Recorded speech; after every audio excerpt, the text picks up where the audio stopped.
master not get no color. Yeah, my master not get no color.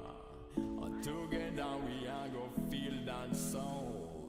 Run the dance floor, make the world go round again. Oh yeah, it's Friday, oh just a free day. Oh make the world go round, round, round again. Oh yeah, it's Friday, oh just a free day. Oh make the world go round, round, round again. Oh yeah, it's Friday, oh just a free day.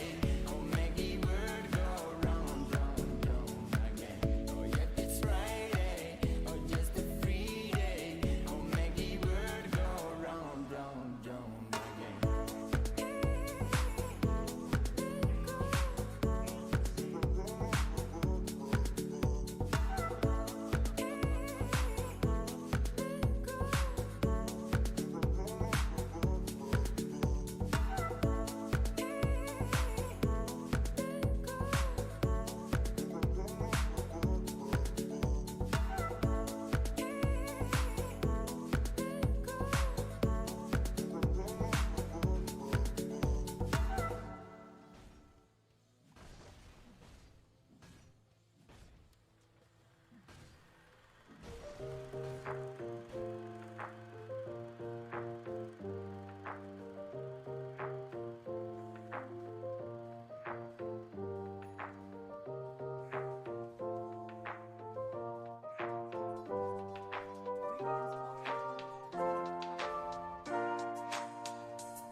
Model of Legion Commander lane is really mean, right? Because it's basically just constant regen with press the attack. Coddle Embers are really...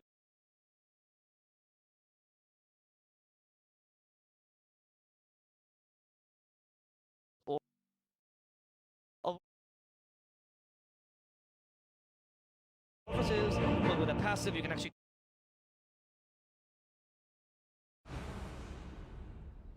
We'll see here as we get underway. That's going to be my biggest concern here for the side of VPP. Really, the team fight is like non-existent. That can be a double-edged sword because that can lead you to basically always being able to fight basically with no downtime, with the exception here, notably of Metamorphosis, which is going to be slightly bettered by the Coddle. Not much, but it's notable, so we'll say it. Compared to, sorry, that can be a double-edged sword because you're really only dependent on one cooldown, but... I love that they don't call him by his name, they go MK. It's just a pub for these guys. Yeah. But also, being cooldown dependent is not being cooldown dependent is really nice because you can just constantly afford to skirmish, and you've got such a great lineup to really just exactly that. So if I was the Hustlers, I would imagine the game plan is to try and like formally engage VPP in like a really big 5-on-5 engagement. Use Nyx Assassin to be able to snipe an early hero, already get the odds in your favor. He's really decent against the Wisp. He's great against Coddle because Illuminate has a huge AoE. Yep. Basically just about two-shot him as well with the Nyx Assassin. I don't know, it's going to be like really awkward here. VPP, at the meantime, they're not really looking for like a full 5v5 engagement there, which is kind of bad for them because it's going to be, in my opinion, a bit easy to hide out the TB's Metamorphosis this game, right? Because they need it for the damage, but also if they lay down a Monkey King ult, they're not going to want to really fight into that. Maybe they'll go for it, but that already burns, what, like 10, 15 seconds away from... It's kind of a problem here. Team fight for them is so much on all fronts.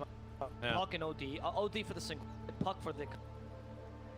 corralling the heroes, corralling the heroes. You have the zone out and counter initiation.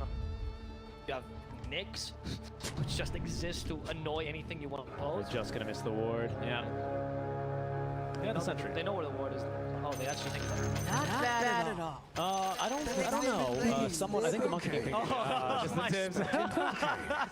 Okay, this has happened in multiple games in Eastern Europe, so I can only imagine that this is like some sort of meme that's happening. Everyone is tipping no fear. Everyone tips no fear for messing up a sentry placement. He didn't really mess up, right? You see that they see you behind the tower because of the tree.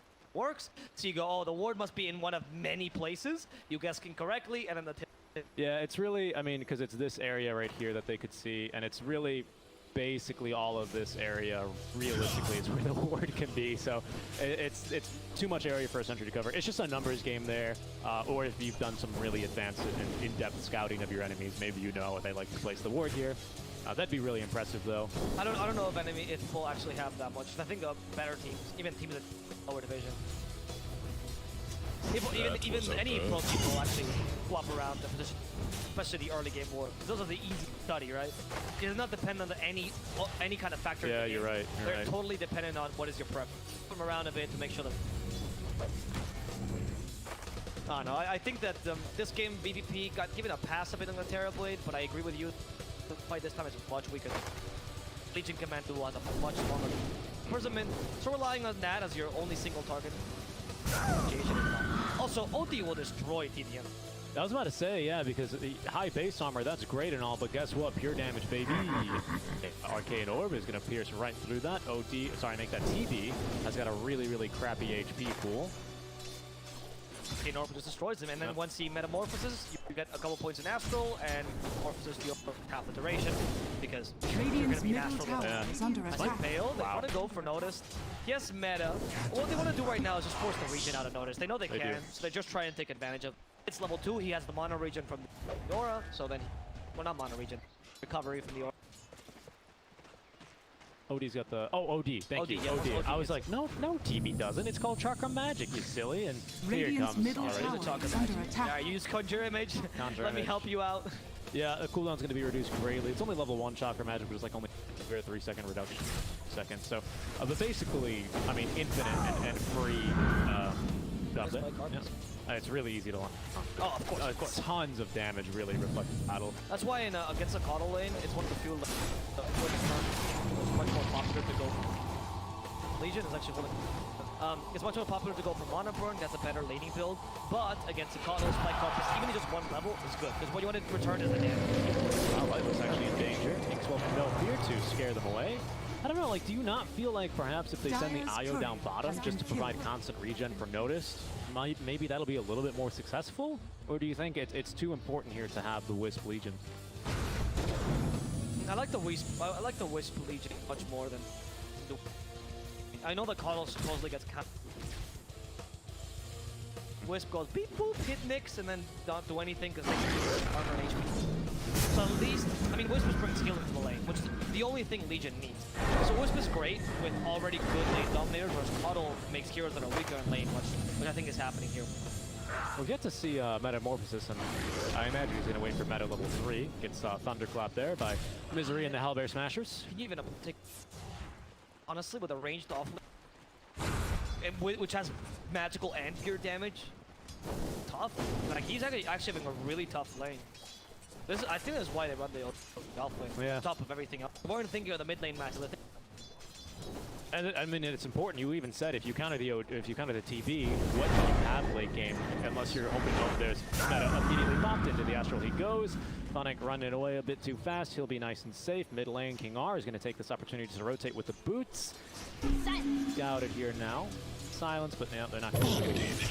It's annoying.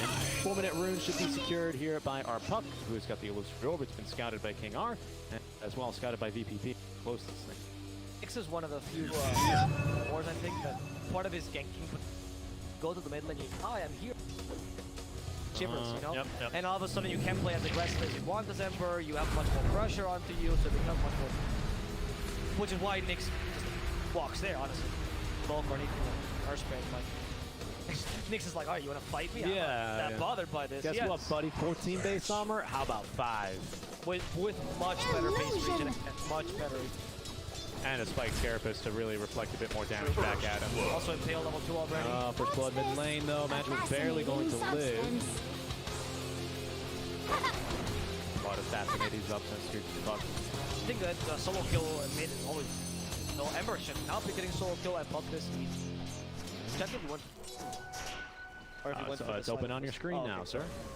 So we want Sleight of Fist. Some Radiant's Embers will try to go from lane guard to mitigate the Puck. Skill there on formation. Look at that way, and it guarantees a bit more of your mid game. This build theoretically is the better one, but it's very like when you play with this build, Sleight of Fist here. First of all, it's great with Coddle, but it's much more up to your individual player skill to avoid spells, etc., etc. Otherwise, you gave the chance for Puck to rotate, you go for a kill on top, X-Wall is great, Celebrity's dead. It finds Bio as well, who wanted to save the Legion, but instead just came by to add it for a 2-for-1 offer today.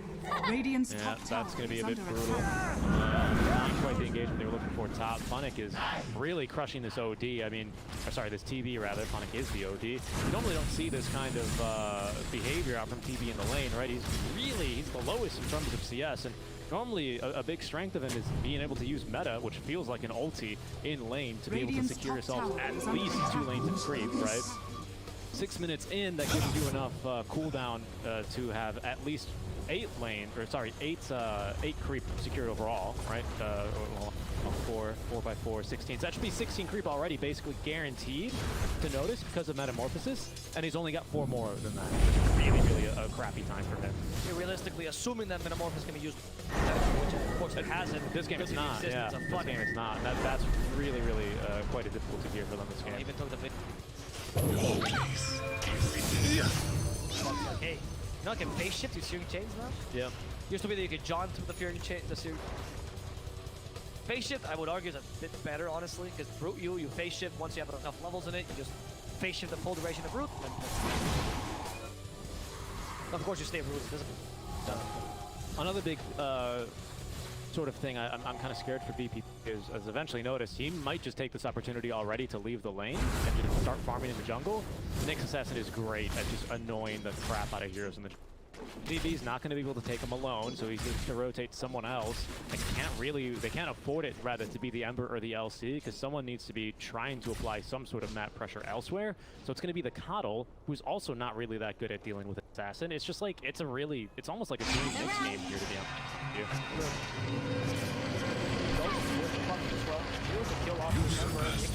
There you go. Didn't need any of the silences in between, but at least the silences prevented things like chains and OD's already got the hammer ready to go. King R, he's able to just get bubbles free here based off the TV. See you later. Deleted. Oh, they noticed you, dude. It's gonna be a quick, easy for Hustler, who's now... I mean, this is what I expected last game, but Oh my goodness. Oh, Sandy Lord. from the Coddle. Oh, So, Lord. this is the threat that we expected last game. We saw the being unable to create any pressure anywhere in the map, Radiant's being middle unable to tower get is kills, under attack. because simply you don't have the stuns to actually get kills. You rely entirely on the Ember, who's also been cancelled, and you make Hustler's game very easy, because all I need to do is cancel the Embers early. Good. Yeah. Legion's duel, even if she gets a bunch of farm, is Radiant's not going to be that bottom tower effective. is It's under still a attack. 40-second cooldown. They're really starting. I mean, it's starting to show in every metric here. I mean, they're already down 3K 8 minutes in. 7 kills. Kills don't matter in Dota, really. It's more reflective on net worth and experience. And look at the XP difference. Puck leading by a whole level now over Laurel. The offlaner and your safe laner are the same, and they're Radiant's both a bottom level tower ahead is over under VPP attack. already. It's really, really starting to turn into a train wreck here for VPP. Especially because you have great team, great guys. Pressure, right? Like, Monkey King is fantastic. Monkey King is fantastic at putting early game pressure. So is the Hawk, of course. Speaking of Monkey King, is he actually going to get killed off here? They really want to duel. They're working for it, but the TPs are going. Dominate strike onto 3. Look at the TPs. Oh my goodness. Rooted up, but the OD is going to be here shortly. They don't get the duel, but they finally will be able to get a kill onto Lightless at the very least. How much will it cost? For now, they're getting away with it scot-free. I can't imagine that's going to be the case, as the Wisp will be the first to fall. Emperor diving on into Tier 2 for no fear. Oh, the Dream Coil should punish him here. This Tier 2 packs quite the punch early on. Silence leashed and killed. It comes at quite the heavy price here, Avo. Yeah, well played. I mean, Magical is just out. Oh, sorry, destroying, outplaying. He's out-destroying them. He's outplaying the. So much better than Laurel currently, and we're just seeing the impact they fucking have. One of the fastest rotators in the mid lane, one of the best tempo controllers. VP Party doesn't know what to do, and that play, small mistake you could say, that Hustlers does not rotate OD first. If OD rotated first, they had the shortest TP, could have asked for the Monkey, and that would give enough time for the rest of the Yes, I think, just for the correction, not to TP the OD first. He was like the third, I think. Yeah, he was the last TP. Which is a really long, I think it's a 9-second TP. Yeah, it took forever for him to. And of course, the output. Car, nice play, Carpus. Even Pale still live. Pale to the Ember. Got Puck coming as well. Radiant's middle tower is under Laurel's not attack. yet ready, but they will be able to get a kill. Okay, nice job recognizing their strengths. And hey, how about I take my level 15 or my level 25 talent immediately? He says.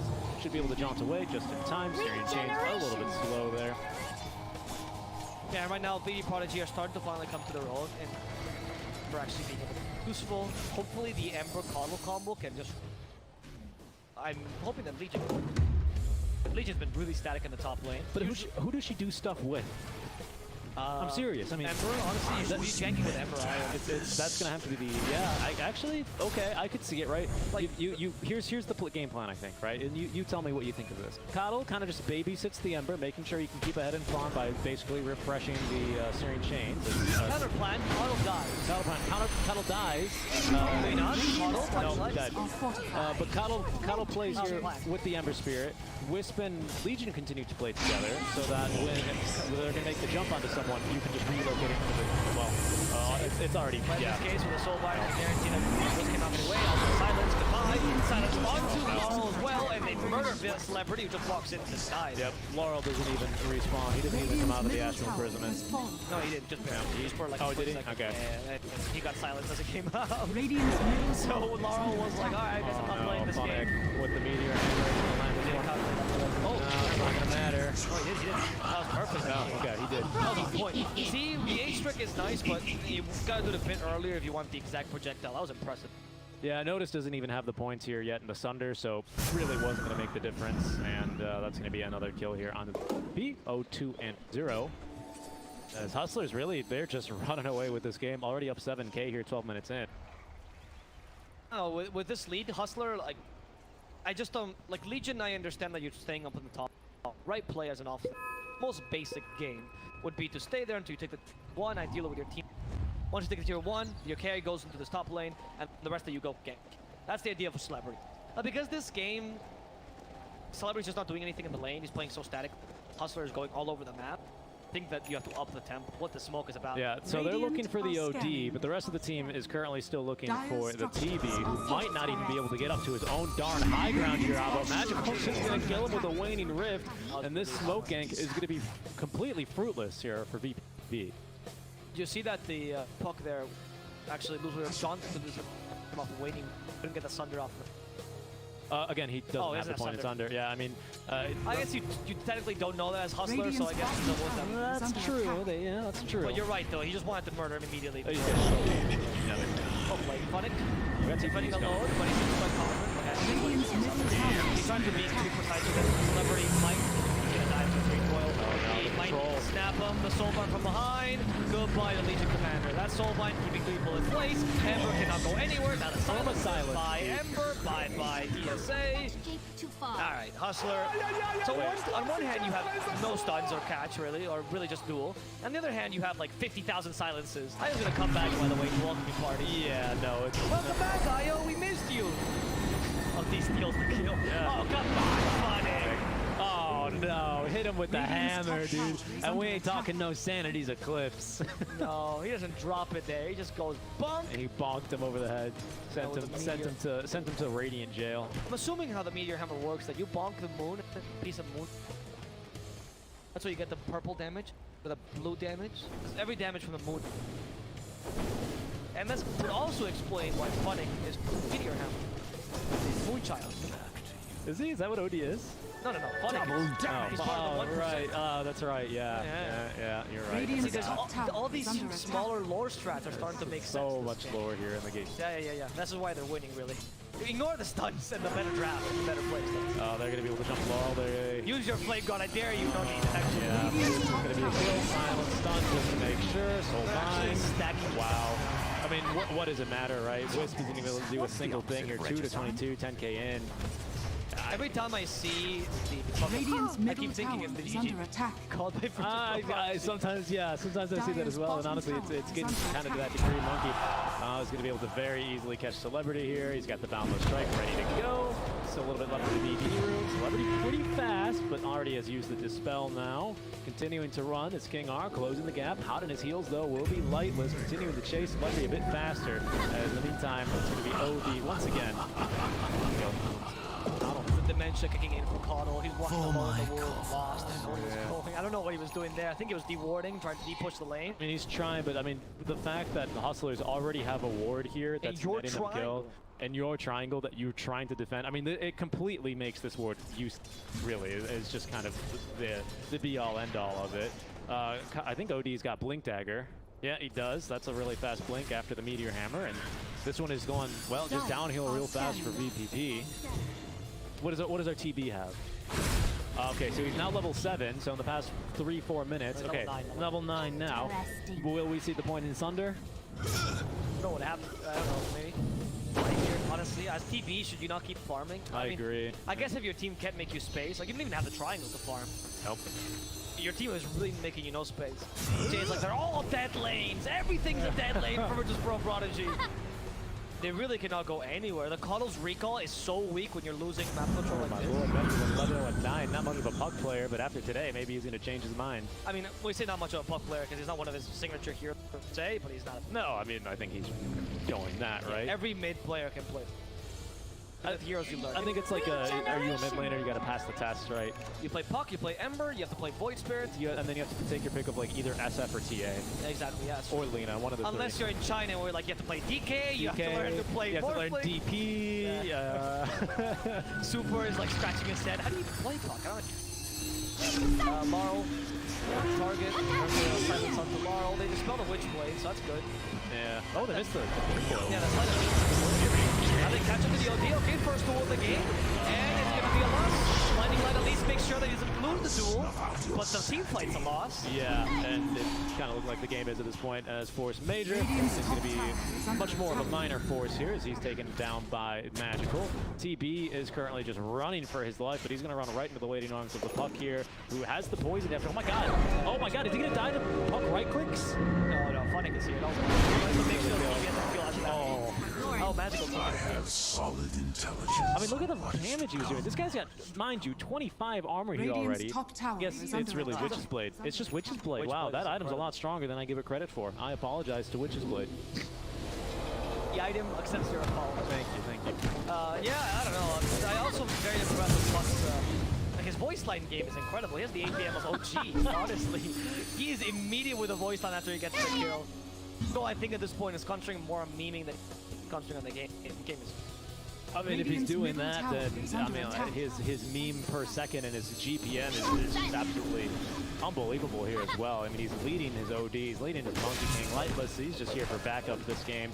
Going for the series build. Did go for the Maelstrom first this game. I think we saw Monkey in our first series actually go for the Ags. Yeah, Monkey Maelstrom first is better for like... And in this game, since you see that Puck is more of a tempo controller, not really a win condition, then you build the Maelstrom first to farm faster and then Ags. When you get Ags, you're a bit of a better tempo controller on Monkey King because you can push building is under attack. So this is the two variations. I like that Lightless, I mean, one of his best heroes. He understands this kind of difference. You know, he doesn't go for the standard build every time. If you see a carry always building the same way, usually it's not the best. It might be a carry he's not comfortable with, or someone he's going to experiment with, or he's playing anti. Oh, maybe they go for a duel. I mean, they've scouted King R. Again, that's a bit of a dicey kill. Lightless there was baiting as they're going to find Fourth Major yet again. He's got the Tether ready. He's got a couple of friends in Tether too. Still alive, but will be finished off. They've caught the Ember Spirit. He is going to stay alive for now. There's a duel onto Magical, who was actually winning that one. Wow. Dream Coil set up for the kill with a Illusory Orb of all things. As Kata will be next to fall. Magical trying to find Celebrity in the trees is just going to miss. And the 10k MMR Juke of just standing still is going to work for now. I think Celebrity was having a moment where he just wants the Earth to hold. He's like, I just dueled the Puck, dealt no damage, my team was nowhere to be seen, and I'm so useless they ignored me. Oh no, here comes the hammer combo. They're going to have a Dispel. Jail's ready. Impale was not ready, but it's not going to matter. The Exalt kills him, here comes the Monkey. What's tier 2s? We don't need them. Be careful though, tier 3's hurt. That's a lot of damage. They don't have a duel quite yet, but the Astral from Funnick to save the day. Now it looks like they're just kind of leaving Lightless for dead though. No, there's the hammer. That's going to be the kill then on to the Coddle as Arcane will chase him up the high ground. Lightless will die. There's the duel. A very overzealous duel here. That might be, nope, not a duel victory, but it's not exactly a duel loss technically either. They die immediately after, so Shame is still there. Down goes Laurel. Shame is certainly still 1 to 3, there's the tip. It's such an awful Legion. Radiant's like, it's really GG, there they go. Yeah, it's not Celebrity's fault, dude. Of course it's Celebrity's fault to GG. He's like, get me out. Here. Come on, boys. Yeah, honestly, it's not really Celebrity's fault. Big Legion is a bad pick in general. It was not a great pick in this game. Why? Question this boils down to. The draft by Virtus Pro Prodigy, here you can tell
I just think the ceiling's been higher. I mean, G is one Lance. G beat Secret at TI5. They were a top 6 TI team. He was a top 6 TI mid player. And obviously a lot of time has passed.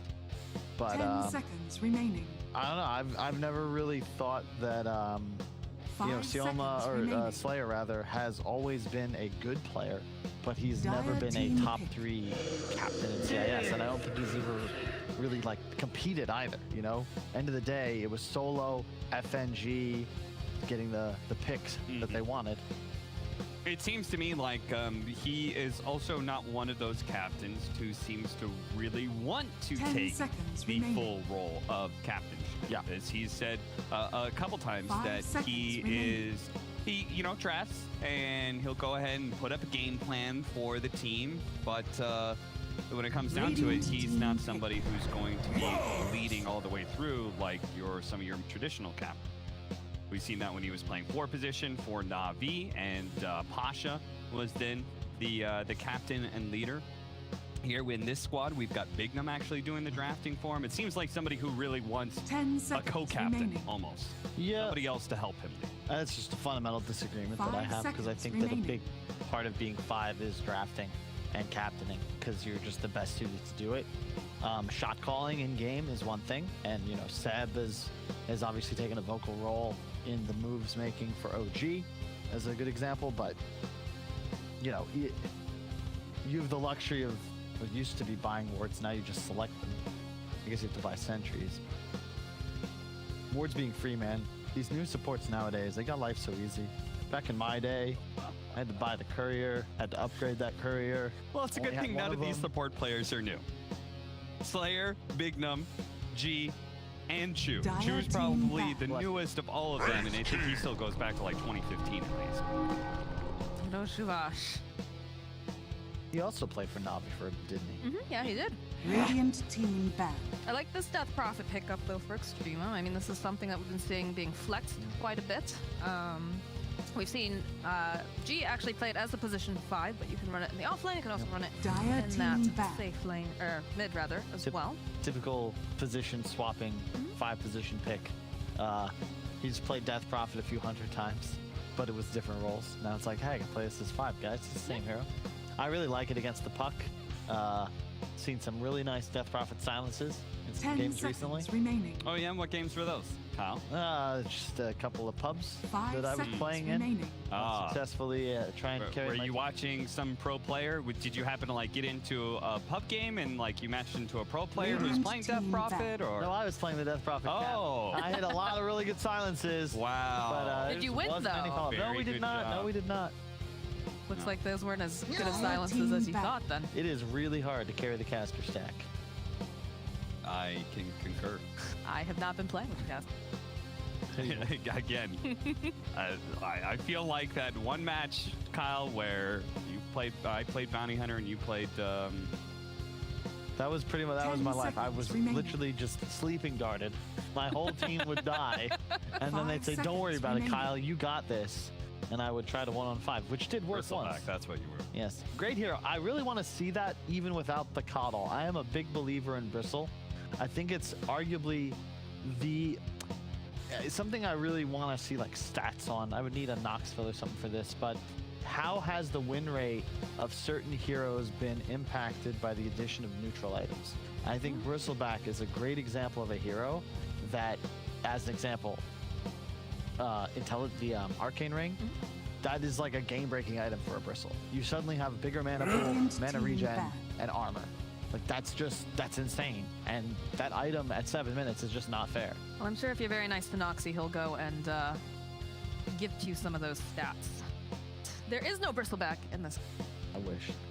fortunately for you. Not but yet. There is a Puck and there is 10 a seconds Mars. remaining. These are very flexible heroes. Yes. We've seen the Puck flex 5 multiple seconds times. And again, remaining. can go into B5, B2 role as well, or the off lane. And then Mars can be played mid or can be played in that off lane as well. Although I have a feeling, most likely, this is going to be Pikachu playing the Puck. What do you guys think? Yeah, I feel like Radiant team pick. even though Dire these heroes team can be pick. flexible, I think it's most likely Pikachu Puck and G Death Prophet. Now that's guaranteed with the Ember Spirit pick. I love that pick.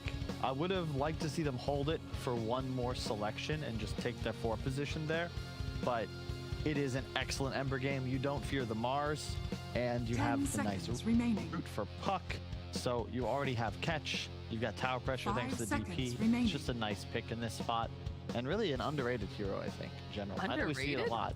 It is still something that can be first two'd, I think. We don't see anybody like building lineups around Ember Spirit.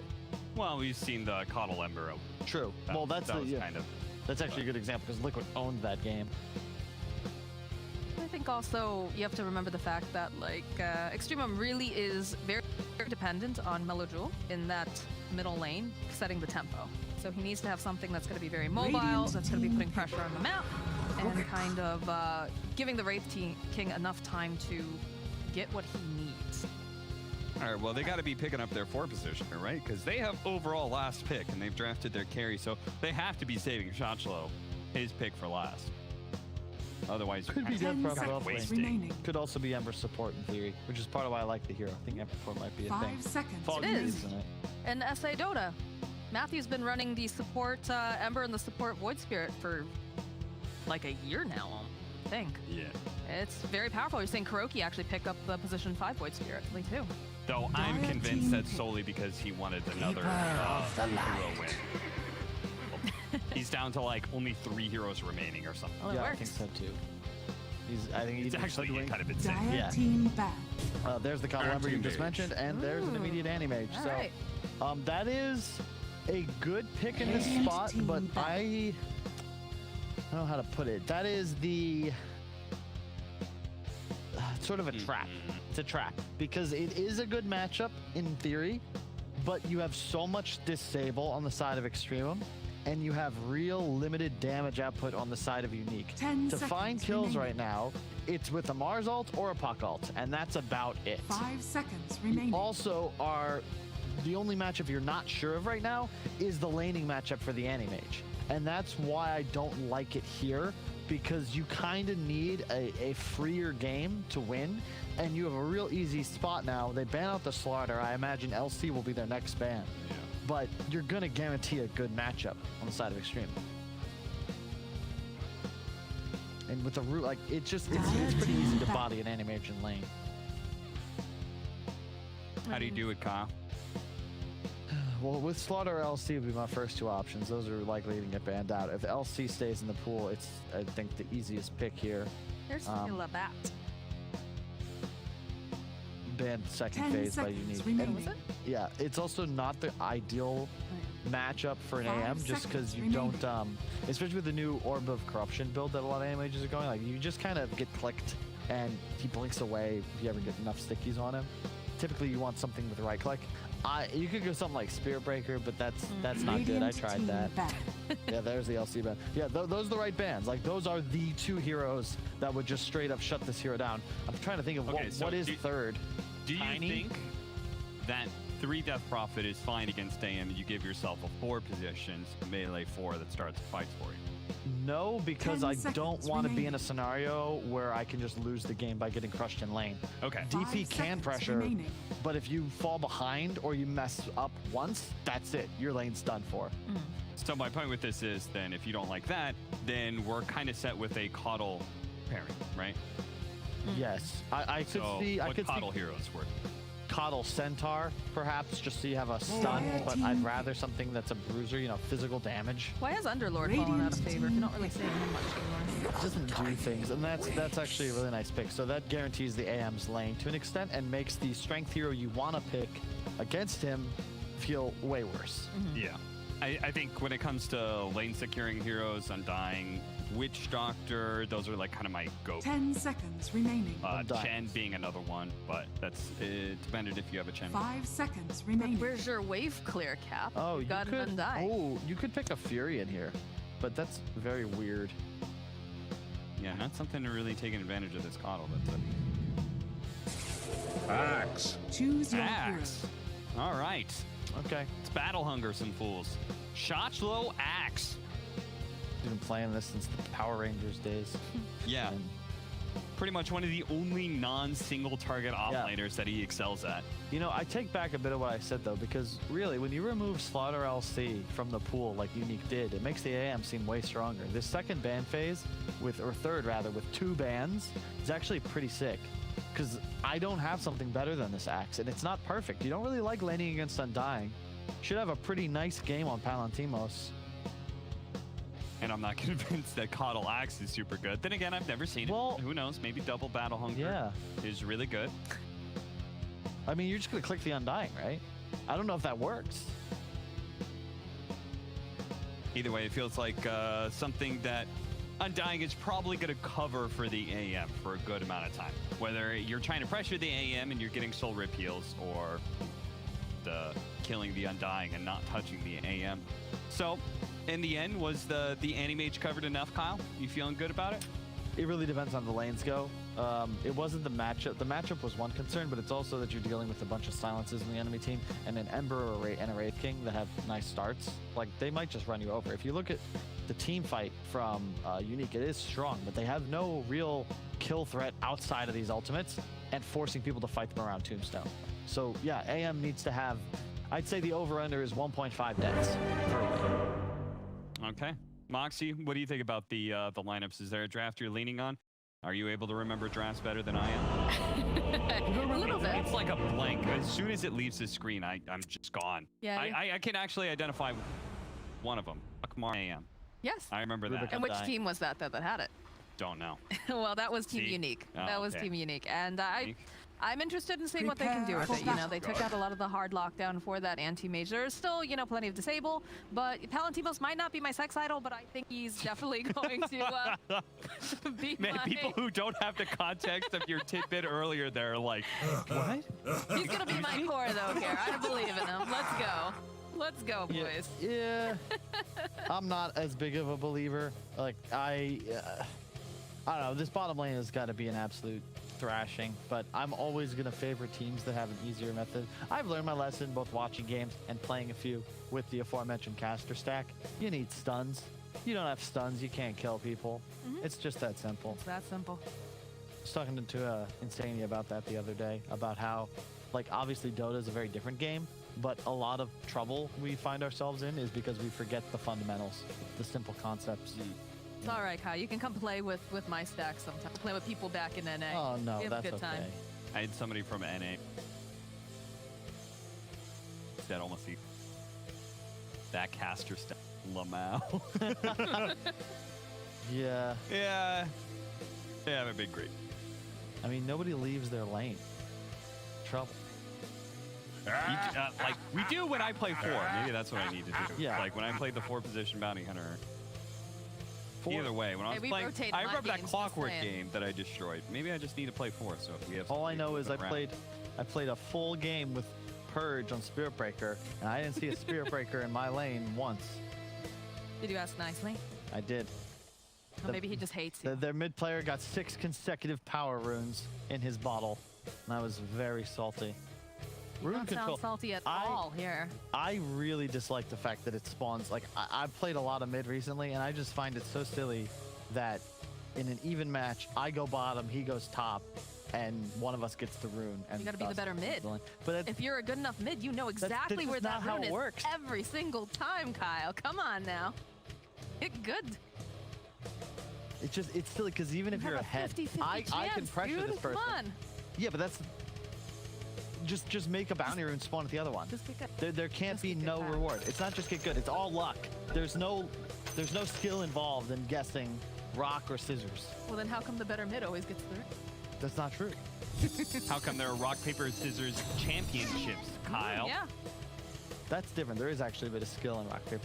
This is just, you know, RNG determined by an unreadable computer. There's no insight to the game. Maybe we should Don't see the have stats on the- that. 4-minute rune spawn. What happens more IQ like? there to have the understanding. I'm having a serious point. You're just making a mockery of me. There should be a bounty rune that spawns. I should be rewarded with something from my bottle. Typical guy. I should be rewarded. I'm entitled. Come on. even they're laughing at you. No, not sure why we're paused here. I'm wondering. Not, but I almost feel bad. have a moment to inspect these lanes. So you were saying it all comes down to, you know, how this ends. So that's not a good sign for that lane right off the bat. But what do they need to do? Is they just need to harass constantly and just make enough space that or losing everyone. They're dropping like flies. Oh no. It's really just ensuring that your cores have a deep start. The tower pressure for it's much easier. So it's less like the AM doesn't have to get a ton of space as much as the rest of his team needs to actually get things done. Because I don't see how they're going to take towers. You traditionally see like this nice rotation from your safe laner to the enemy safe lane as an example, but you can't really do that until that tower dies. Right. And in this case, you have a 5-position DP as well that, you know, there's no real burst on this unique side. Like Mars is not going to have a blink by the time G is 6. And he can kind of just show up in a lane, press ultimate. The main concern is perhaps that their Cobble Axe lane is going to be exposed. So I really just want to see them not get crushed. Undying lanes can go really poor if you make one mistake. Although, I don't know if I like this boots to tango. I've been seeing a lot of boots first, but I don't know if it's appropriate in this game because you're going to be laning with your AM. You just want to trade health and mana for your opponent's health and mana, and you don't do that as efficiently. Would you rather just see? Yeah, because you're just going to get Battle Hunger spam, and you could have, you know, an Orb of Venom, a Mango, armor, some more tango, what have you. Fair enough. It's also, I believe, what's Undying's move speed with boots compared to Coddle without? I believe Undying is... Coddle is something like 315.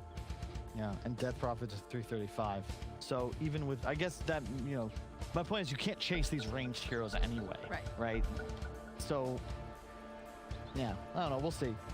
30 seconds to battle. I am okay with Slayer having boots. I talked to another support player and we both kind of agreed that playing Undying without boots feels extremely difficult. This might be one of the rare circumstances go boots, but I also don't feel like super good about over. The battle begins. I suppose, yeah, and AM's probably going to get the Full-on corruption orb, probably. Yeah, I have to say, has made AM very strong in lane. Yeah.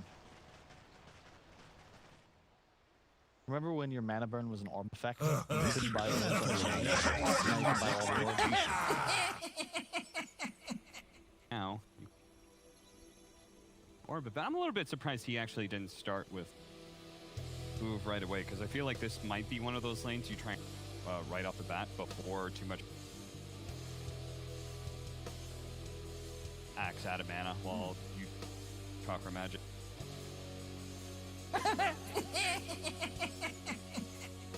It's just fun being players. In their various setups, there is a puppy on the top of one. Yeah. Is that a hat? Yeah, it is. Yeah. Nice. Puppy It's a hat. cow hat. Cow hat? Panda hat, actually. Something there. Looks like everybody is reconnected to the game, so Hooray! We can finally start! party horn. It is 7:05 and the game has finally begun. Oh, we're in for it. Sure. How sure are you? Thanks, Kyle. Famous line. I mean, I've been wrong. As someone who's been wrong a lot on the desk, I'm very against hard stances nowadays. No more nudity, Kyle. No more of that. So what, he's 295 on Undying, right? Yeah. So what's Coddle? I think he's 320. Coddle's a fast boy. I know I can get win lace and match most people with boots. Yeah. I mean, I mean, what do these boots do? Oh man. Yep, he's 325, so he's 3. Yeah, he has a win still life. 5 movement speeds. Yep. Wild. Does not feel super great. There. Pay off. Good matchup. I have a prediction that the 4-minute room will change this game. Whichever team gets the 4-minute room. Radiant's Gonna courier be top has or been is it killed. Wherever it is, it won't be the one I will. All right. Yeah, I don't think I Radiant's just bottom like tower the is under Undying pick attack. in general, since they already had the Coddle on the board. It's not like the Axe made the Undying fine. The Coddle that makes this kind of bad. He blasts the wave right away, first of all, so Undying doesn't actually get that much benefit of like heroes staticed out. He's faster than you as well. I much would have preferred like Witch Doctor's like the safer 5 position.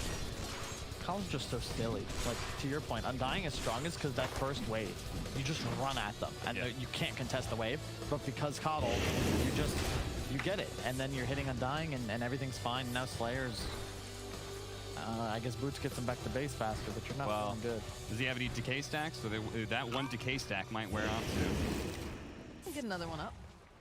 This feels bad. You're just being very slowly chased by Chu here. There goes the stack. Oh. Then the blast. Oh, good I feel like try. he had that. He just chased. I actually think it's fine. Like, sending him back to base, I'd rather that versus risk my own life. Because now he can just go back to the top lane. If he tanks a few tower hits or messes up the creep aggro, he might not be able to.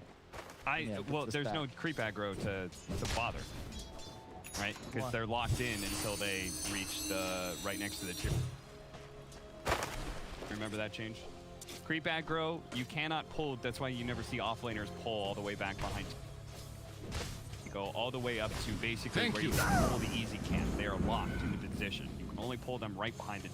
Dude, I remember I was casting. How long? For like... Yeah. No. Like, how long into the game? 5 minutes, I think? Okay. Something. Because it used to be 2, but I guess, interesting. That makes sense, though. That was a really silly mechanic that the only way you could really address was to just straight up change the creep aggro. I was casting NA Dota around that time. Back and he would tier 2 and the tier 3 wave and was just parked there and nobody could do about it. Like an envy move. Oh, it was. And he got away with it, though. Yeah, he first picked it all the time because he didn't care what his matchup was because he... Yeah, they literally could do nothing against it. No, Chu gets the rune. Wow. Unique one. There you go. Congratulations.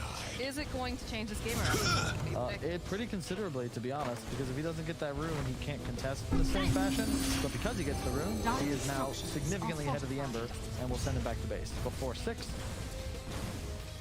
And it's a free wave and a half, 2 waves, unless somebody TPs mid to fill bottle. Something else the caster stack never does for me. It's because they're too busy not dying in their lane. Don't mind me. No, Joel, he's trying to stick around, though. He's trying.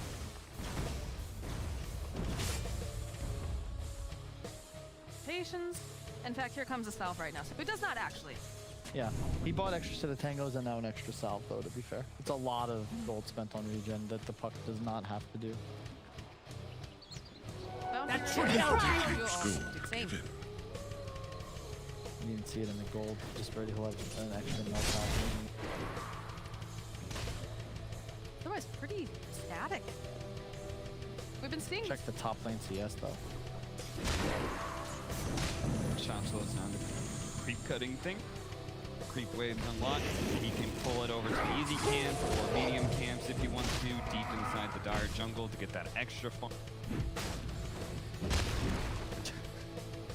So the problem with this AM right now is that to win lanes nowadays, you have to be the aggressor. Like Cap said, that Orb of Corruption. You skip that and you go straight for the Ring of Health. You apply 0 pressure. So now you're in a scenario where you're trading farm, but it's disadvantageous for you because Shackle is actually getting all the extra creep camps, whereas you want to be the one doing that. You want to push this wave, link on to the Coddle, but because you're honestly just getting owned. You're getting owned super hard. Radiant and now are Coddle can scanning. just go stack. He can do whatever he wants, and Slayer's purpose in this game is now over. Like, he is an Undying that didn't win his lane, and he's now, what, level 3? Like, what's the move here? You're gonna go gank? Yeah, between the extra neutraling that Axe is able to do and the stacking the coddle, they're basically out efficient. We have the Dream Coil up and running now over on Puck and smoked up together. Not really the dream squad of a Undying and Puck, but He doesn't even have to.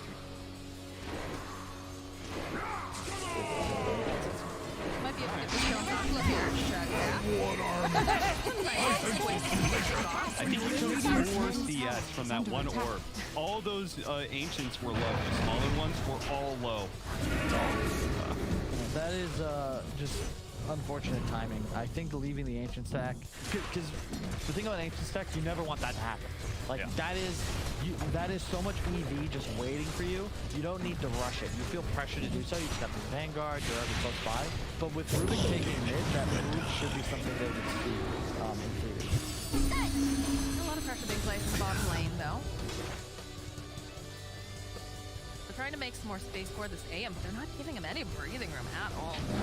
I think that play, if you want to clear ancients, what I see a lot of players do is they call them. They say, "Hey, come take this triangle with us." There's no reason that you can't. It's just defending it like it's a tower objective, pretty much. Especially with first blood still on the board. You're also taking time away from pressuring that AM, who you were dumpstering, and now he's been allowed to recover a bit. The net worth only 500 away from the act. Dyer's spawning, top Ember tower is really under wants a attack. rune to get active if he can. Looks like he's going for...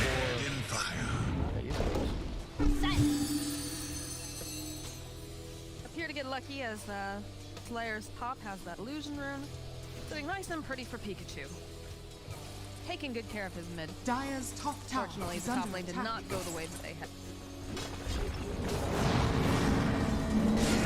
Being made over here on Mars. Really thanks. More of a rotation. Goes and uses that arena too.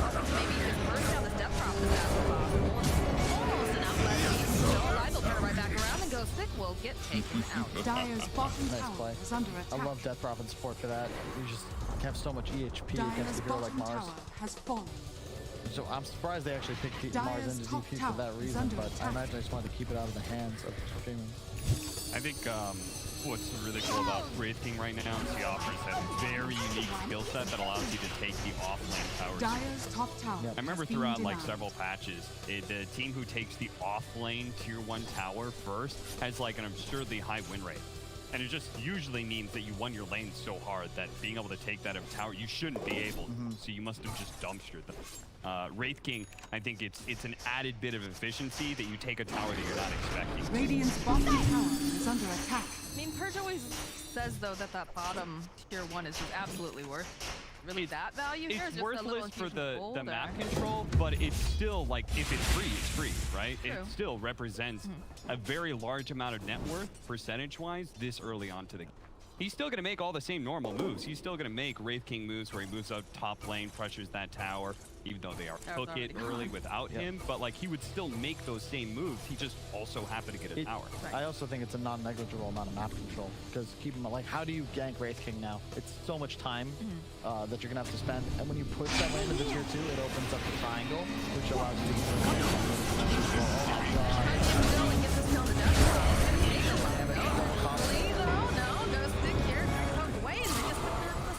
over on the back line, so I'm looking for this opening. Dyer's middle tower I is don't under know. attack. Did he just Dyer's pop that for the structures mini are stun? looks that way. Yes. That was the power of Coddle Ember. You saw the double slight immediately, the damage output. Oh my goodness. Refuse gold. He doesn't even have items yet.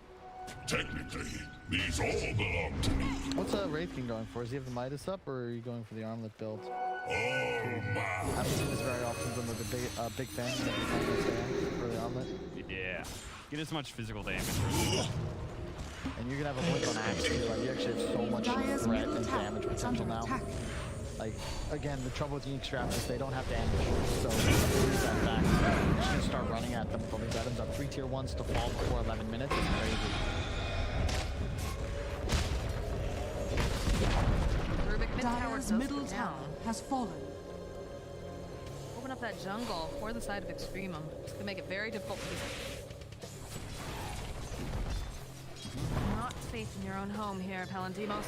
This is a misconception a lot of newer teams and players have. If you're trying to go up against some really annoying late game hero, you know, whether it's Tinker, Meepo, Animage, the way to beat them is to take their tier 1s early. You don't need to kill them necessarily, just shrink the available map, because AM's threat isn't, stop him from getting Battle Fury. It's limit the map available when he picks it up. Yeah, if you can both take their towers and keep your own up, for example, like AM, what he really wants to be able to do is push out side lanes really far, but when it runs into a tier 1 tower, like, you actually don't get that much room. They take in this bottom tier 1 tower, he could be playing where Nefrit is a little bit more, but he can't because they don't actually have a way to take these towers without fully routing Extremum into team fight, which they're not going to get, I don't think, many of those teams. They're going to get what they got at top lane, where they ran into a hero and blew like a whole bunch of abilities. That'd be very scary too, the fact that the Axe has completed his Blink Dagger. He has this nice Battle Fury going on here. He's hyper aware and be pretty close behind his team. Honestly, or have to play around him, because otherwise if he gets locked down, it's a big problem. It's a nice move though. Get the Ancient stack for him, do it with the Tombstone. I think it was better than nothing. I'm not a huge fan of the itemization from the Puck or the Mars. I feel like you need damage, and rushing Blink at level 8, you know, you really want to have more levels as a Puck by the time you pick it up. And again, the damage output is the issue. If there were ever a game for a Witchblade, I feel like this would be one. But it's just tough. Like, you're gonna get ran at now. Blink's up on the Axe. He's coming to the Ember. It's Cobble if he wants to. Now you have out of it. It's go time. Trying to make some moves on Pikachu. There's a blink. Ooh, though, the dodge. Very nicely done with the silence. Try to re-engage it. They do need to be careful. I don't think they realize how many other are hanging jungle behind. has everything Axe desired. Don't go first.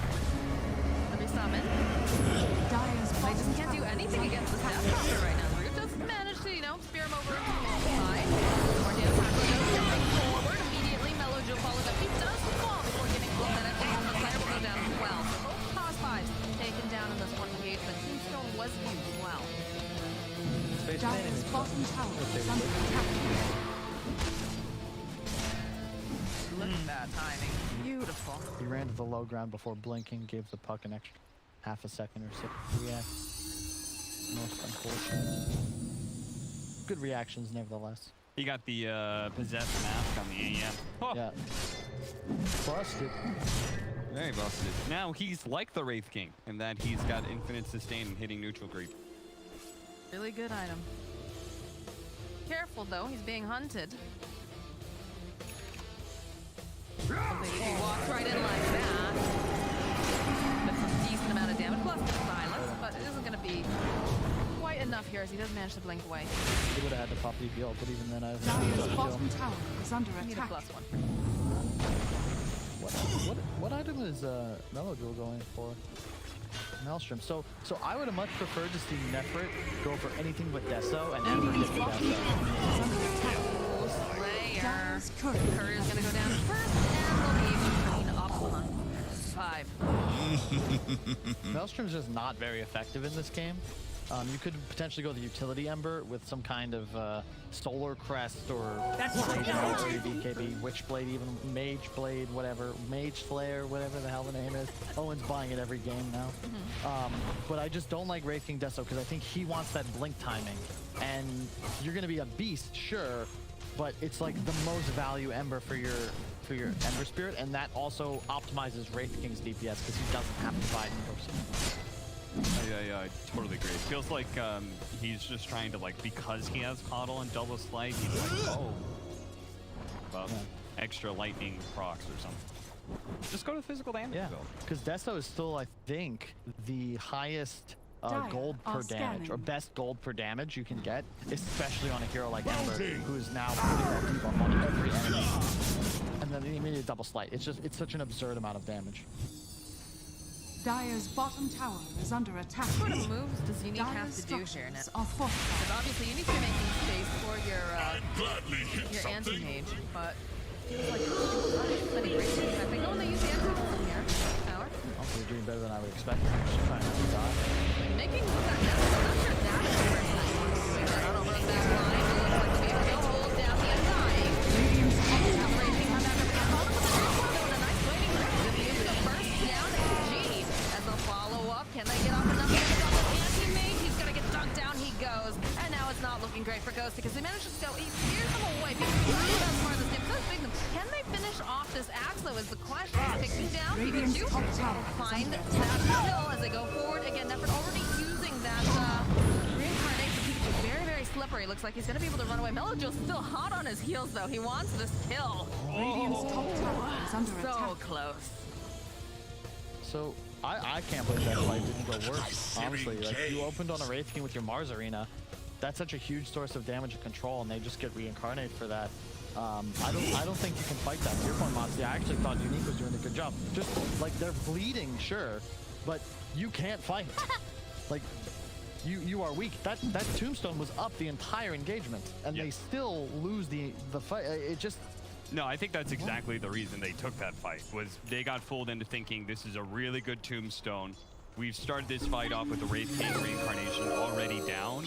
Like, look at this tombstone. Oh my god, it looks great. We're holding a lot of people in place, but that call was really nice. And I think ultimately they just needed to chill out a little bit more. Poke. You need to poke, not fully commit. Like, you've already made it so the shot slow can't get an initiation because of the tombstone. He's getting hit by zombies all the time. So as long as you don't go into double melee range of him, you've got easy ways to be able to get in and out of that fight.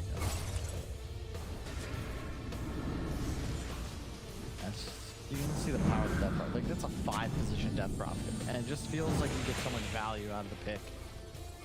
He's the force driving them towards these towers. Early medallion, you walk straight to where there's just so much minus on it right now. It's interesting because generally speaking, you won't see 5 Radiant's top tower is under attack.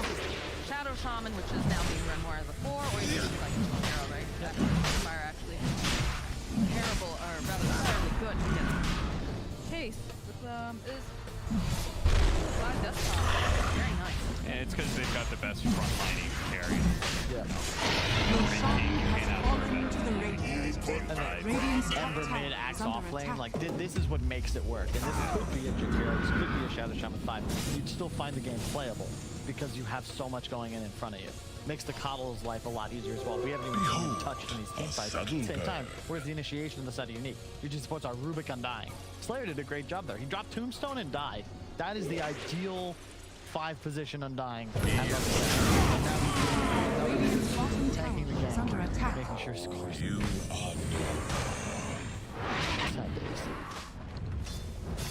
Yeah, and that tier 1 tower is still plenty healthy at bottom lane. So all this time Palantimos is spending here in this bottom lane, it's not actually allowing him enough space to be able to objective. Oh no, the summon is canceled. Okay. He does have reincarnation back up. They're gonna max middle tower is under attack. You can already see them moving their way up. There's no one dying. What do you do? Like, they had Coil and they had Mars ult, and they don't want to use Mars ult in that situation because then EXTREMUM's there, and they have no spells. I think if they want to make that move, they have to make it with Palantimos and try for the timing where you burn Wraith King out of his mana, and you only have to kill him once. But I haven't really seen them do that yet, besides that kind of blunder of a team fight where they went into double axe. 4 bounties. Gold. I mean, it's a passive game, but this is credit to EXTREMUM. I mean, they're doing what they have to do. Take the ancients, take runes, take the max small. Back up here. They do manage to go and drop the tombstone around the same spot as they did before. Gonna disengage a bit. Pikachu kind of poking away over at the Ember Spirit. Doing much better by EXTREMUM. Don't commit, just kill the team. Knock him off the wall. Okay, alright. Nice. We'll spend a little time on the cliff. We don't have anything to push him off. Long pop. Decent amount of damage from some of the zombies, but hopefully, you know, we'll take them down. It's kind of great. They have Luminance. Oh, okay, that's going to be reincarnation. Now, it's poke, like you said, Kyle. Yep. No, this is the dream. Radiant's bottom tower is under You attack. gotta play like this another 5-10 minutes, and then to Cap's point, try and make some move with the Anti-Mage, perhaps on the Wraith King, as we just witnessed. He's doing a good job on Nefer. He's always making sure he's the one that'll get engaged on. They still have all their ultimates. If they stick around, I actually think you need this one fight to Aegis. The reincarnate map needs We got Aegis on Ember, a little behind. If the Wraith King puts himself like forward again, I could see that fight being okay, but... Hold on to that thought, guys, because there's a great coil coming down. There's a great moves. They can lose the rubber and the trying to burn down Nefer as fast as possible. Looking very good. Down with the Wraith King as well. Looks like a clutching. And that's Rocklight trying to just fight through all of the systems. Too much damage as eventually he is going to fall. Just right back over. Again, Aegis is going to be burned as they wait patiently over here. He trying whatever he can to just try to slow them down just a bit. The root comes out over here on the Anti-Mage. And it looks like they're still gonna try to chase after G a bit. Pikachu, you can see he wants to move on it, but decided that was a good enough engagement. You burned the Aegis, you managed to take down the Wraith King. Pretty satisfied. Yeah, that was the dream. They even had the glyph, so they coil into a glyph tower, hitting everybody in range. No Wraith King ulted. He gets force staff, breaks the coil, immediately Mars ulted. I can't believe they took the fight on those terms. Also, why is EXTREMUM still trying to push this tower? I have no idea. It's the least value tower. They've got Aegis. Yeah. It's just not a lineup you want to be allowed. If you're going to make this play, you've got to pincer. You've got to find kills. You don't just run at the tower and allow the enemy side to initiate. That tombstone is on the same place on the hill. That is very difficult to take down, and there's just no... You don't want to be fighting into tombstone. It's that simple. Undying cannot make that kind of play on the safe lane tower. Of invisibility. Safe lane tier 2, very easy to pincer, surround that tower, and make it uninhabitable area for Unique. Bottom tier 2, off lane tier 2, super easy to soft defend and wait for an opportunity. They can just farm the Ancients, cut mid wave, cut bot wave, play this triangle, and then hunt around the map. They have way better kill potential. You don't want to be playing this just, I don't know, like they're sieging. You don't siege with this draft. You've got blink daggers. Go kill stuff. I mean, on the flip side of that, too, you guys keep talking about this pincering action, but they did smoke up on the side of Unique, and they did get the pincering in from the other side. So they played that exactly. They needed to. Yeah, it's just, again, it's because they're able to hold behind that tier 2 and soft defend it and then wait for an opportunity. So they see that kind of like smoke play and they're like, okay, boom, let's go ahead and make a move here. And EXTREMUM, hell, at 16 minutes, they could have taken the top tier 2, you know, and then they could have gotten the outpost. They just got it for free, you know? To your point, they literally just got that tower for free. Yeah. And that's also right by the outpost, which they just took. And your point, like you take off lane tier 2 into outpost, like that is the script for the team that is ahead. And it's also just way easier now because Wraith King plays this top area of the map. The rest of the team can go wherever. There's just like compare the space in the bottom triangle to the top dire jungle.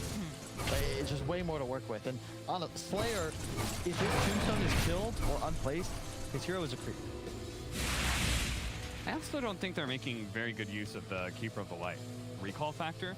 I'm not really ever seeing like that pressure come out from Wraith King barreling down a lane with a bunch of skeletons, while simultaneously he's still able to be there for a team fight on the other side. I think they recalled the Ember a couple times. It's interesting because the Ember is very mobile and can't make his way up.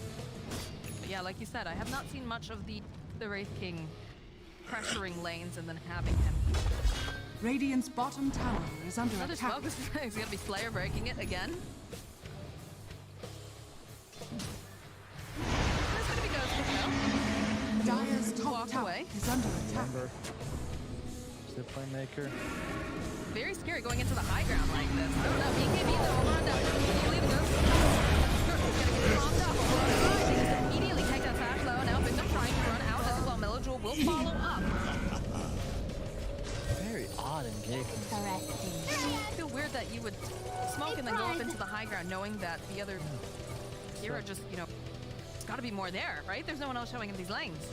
Classic song passed down through my generations. Don't walk up the high ground with no vision. You never know what's going to be up there. From the finish. And yeah, axe base check, like the initiation from Sheshlavai was walking up and thinking, why are you laughing? I've just heard that song so many times. I know.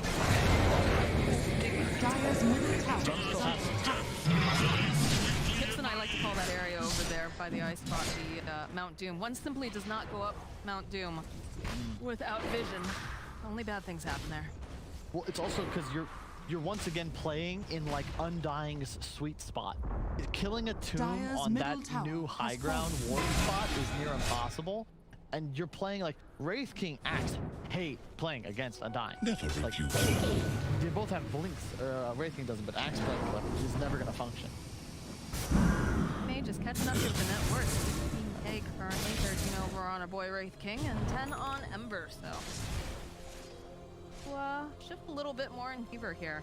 Yeah, as soon as he gets that Abyssal, they just hit a huge Radiant's top timing tower where they is can under actually attack. 100 to 0 Ember Spirit to start the play. Yeah, and they both have BKBs on these two cores on the side of Extremum, so this is their window. Like, they're playing for this spot right now.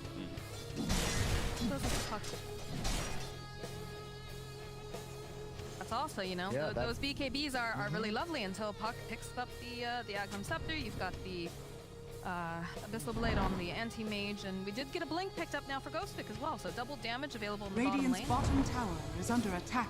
That bottle there. Dire's middle tower I is love under the Death attack. build. I think this is the best Puck build right now. Dire You just get are so much scanning. value out of all these items. And to your point, yeah, when you see the BKBs, Dire's you're already middle probably tower buying an is Ag, and under now you're just attack. like, okay, well, this is even more value.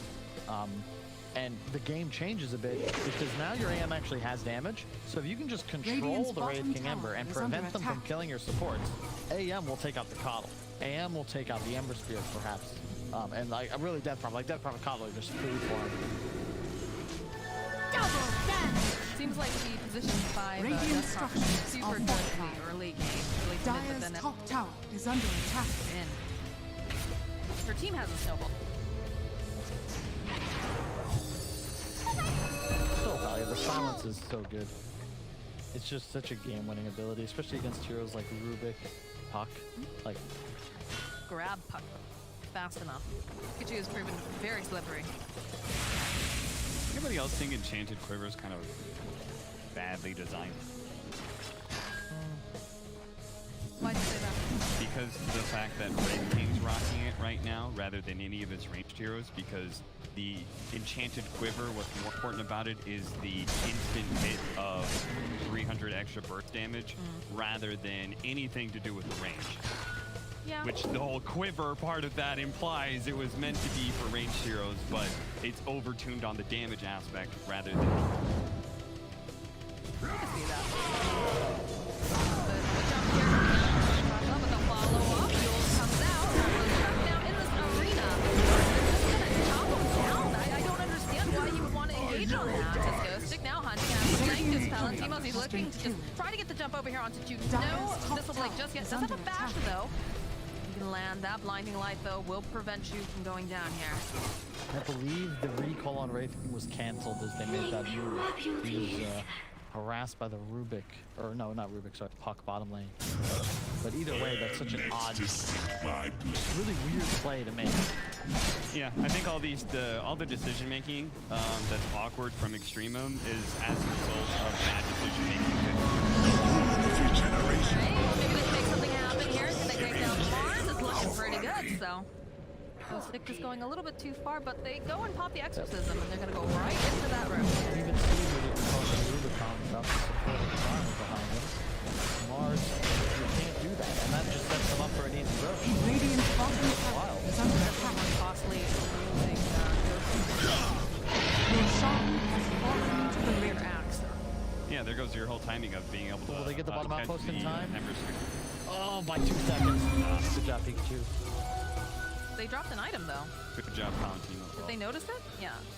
Go back. Being in position too.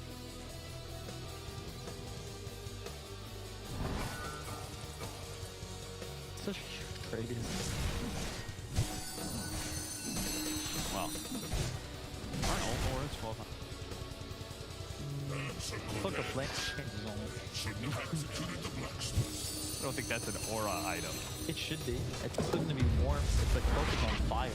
You know, you might be 400 units away, you're still feeling something. Maybe it's only on the physical.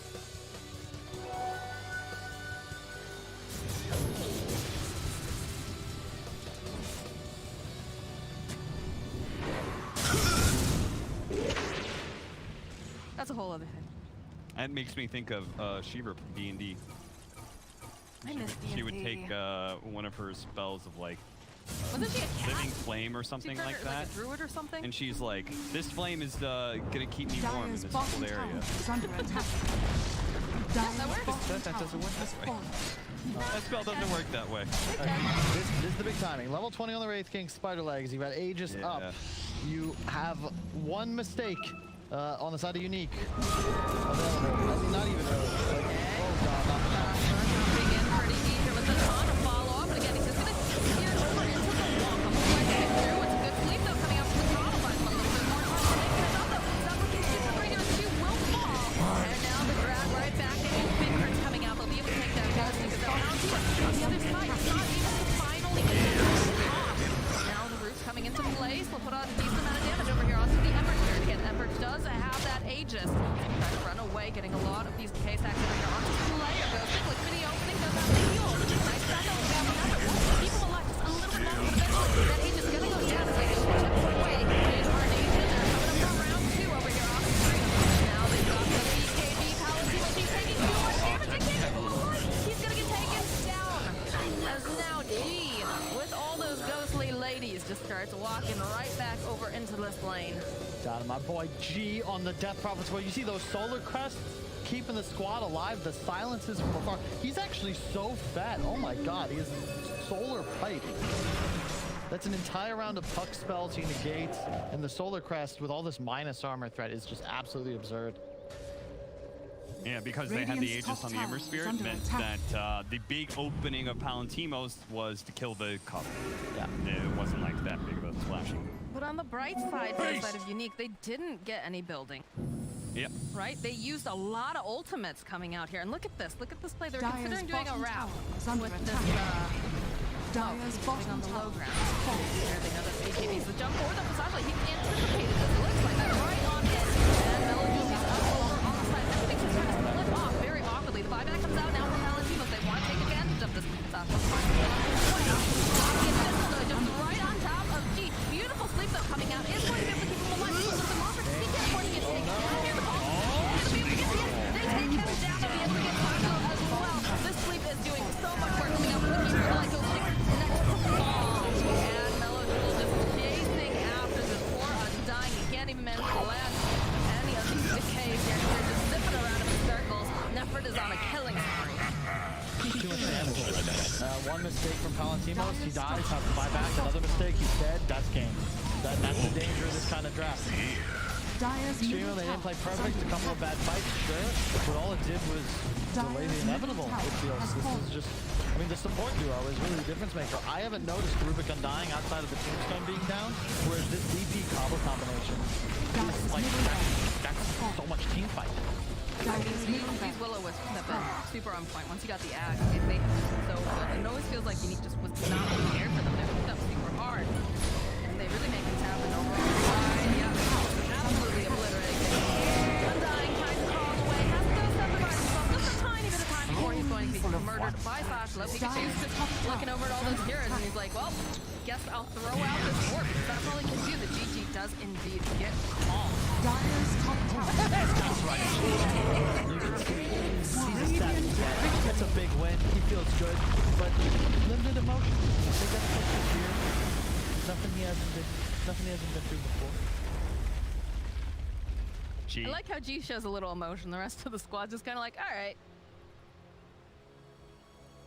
It was a bit of a tight game just due to, I feel like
Radiant's bottom tower is under attack.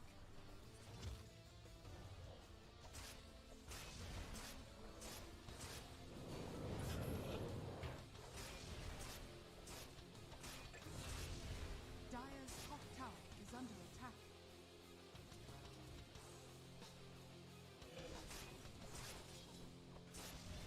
Dire's middle tower is under attack.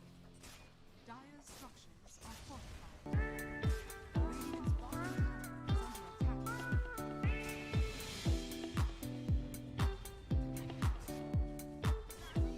Dire's middle tower is fortified. Dire's top tower is under attack. Radiant's bottom tower is under attack. Radiant's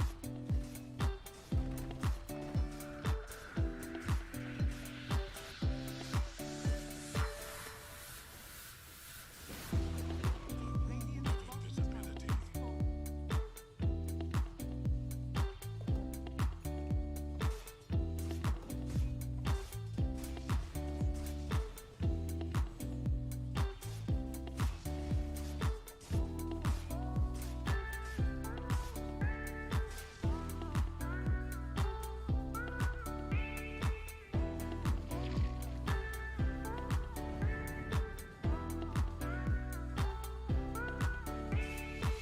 My way to the stars, want to fly, fly away from me.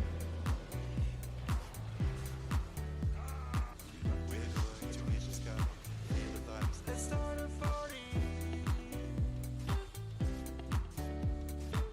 My way to the stars, want to fly, fly away from me. We're going to reach the sky, feel the vibes. Let's start a party.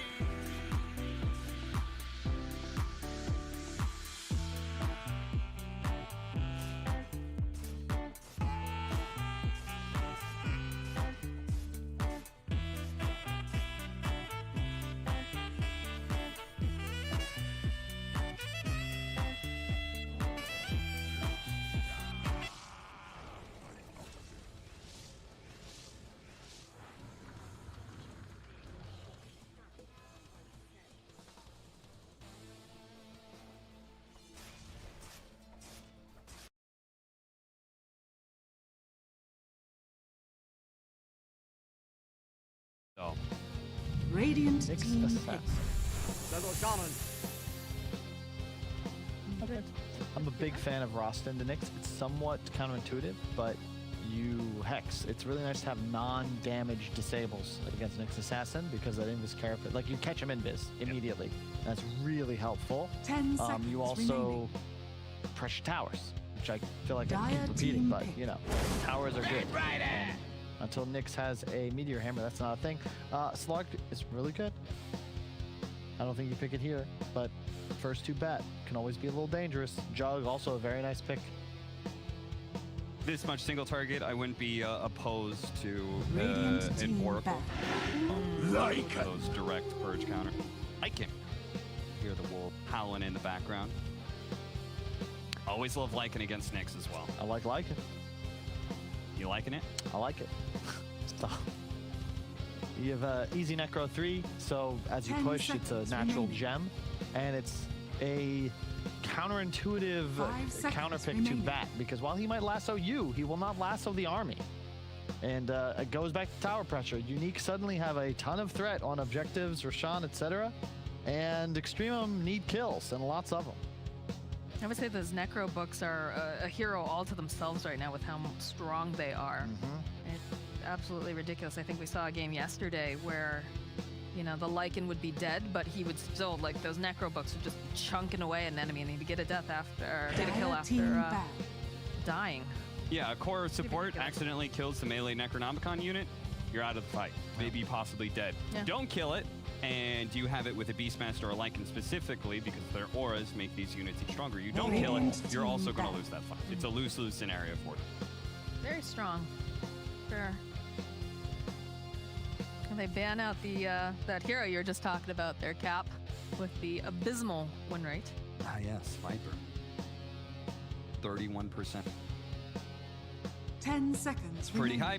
Does make me wonder what they're thinking about picking up though on the side of Extremum that 5 seconds remaining. off this particular hero. Do you think it's going to be something that like an Ursa that's easily hideable or something that needs a break?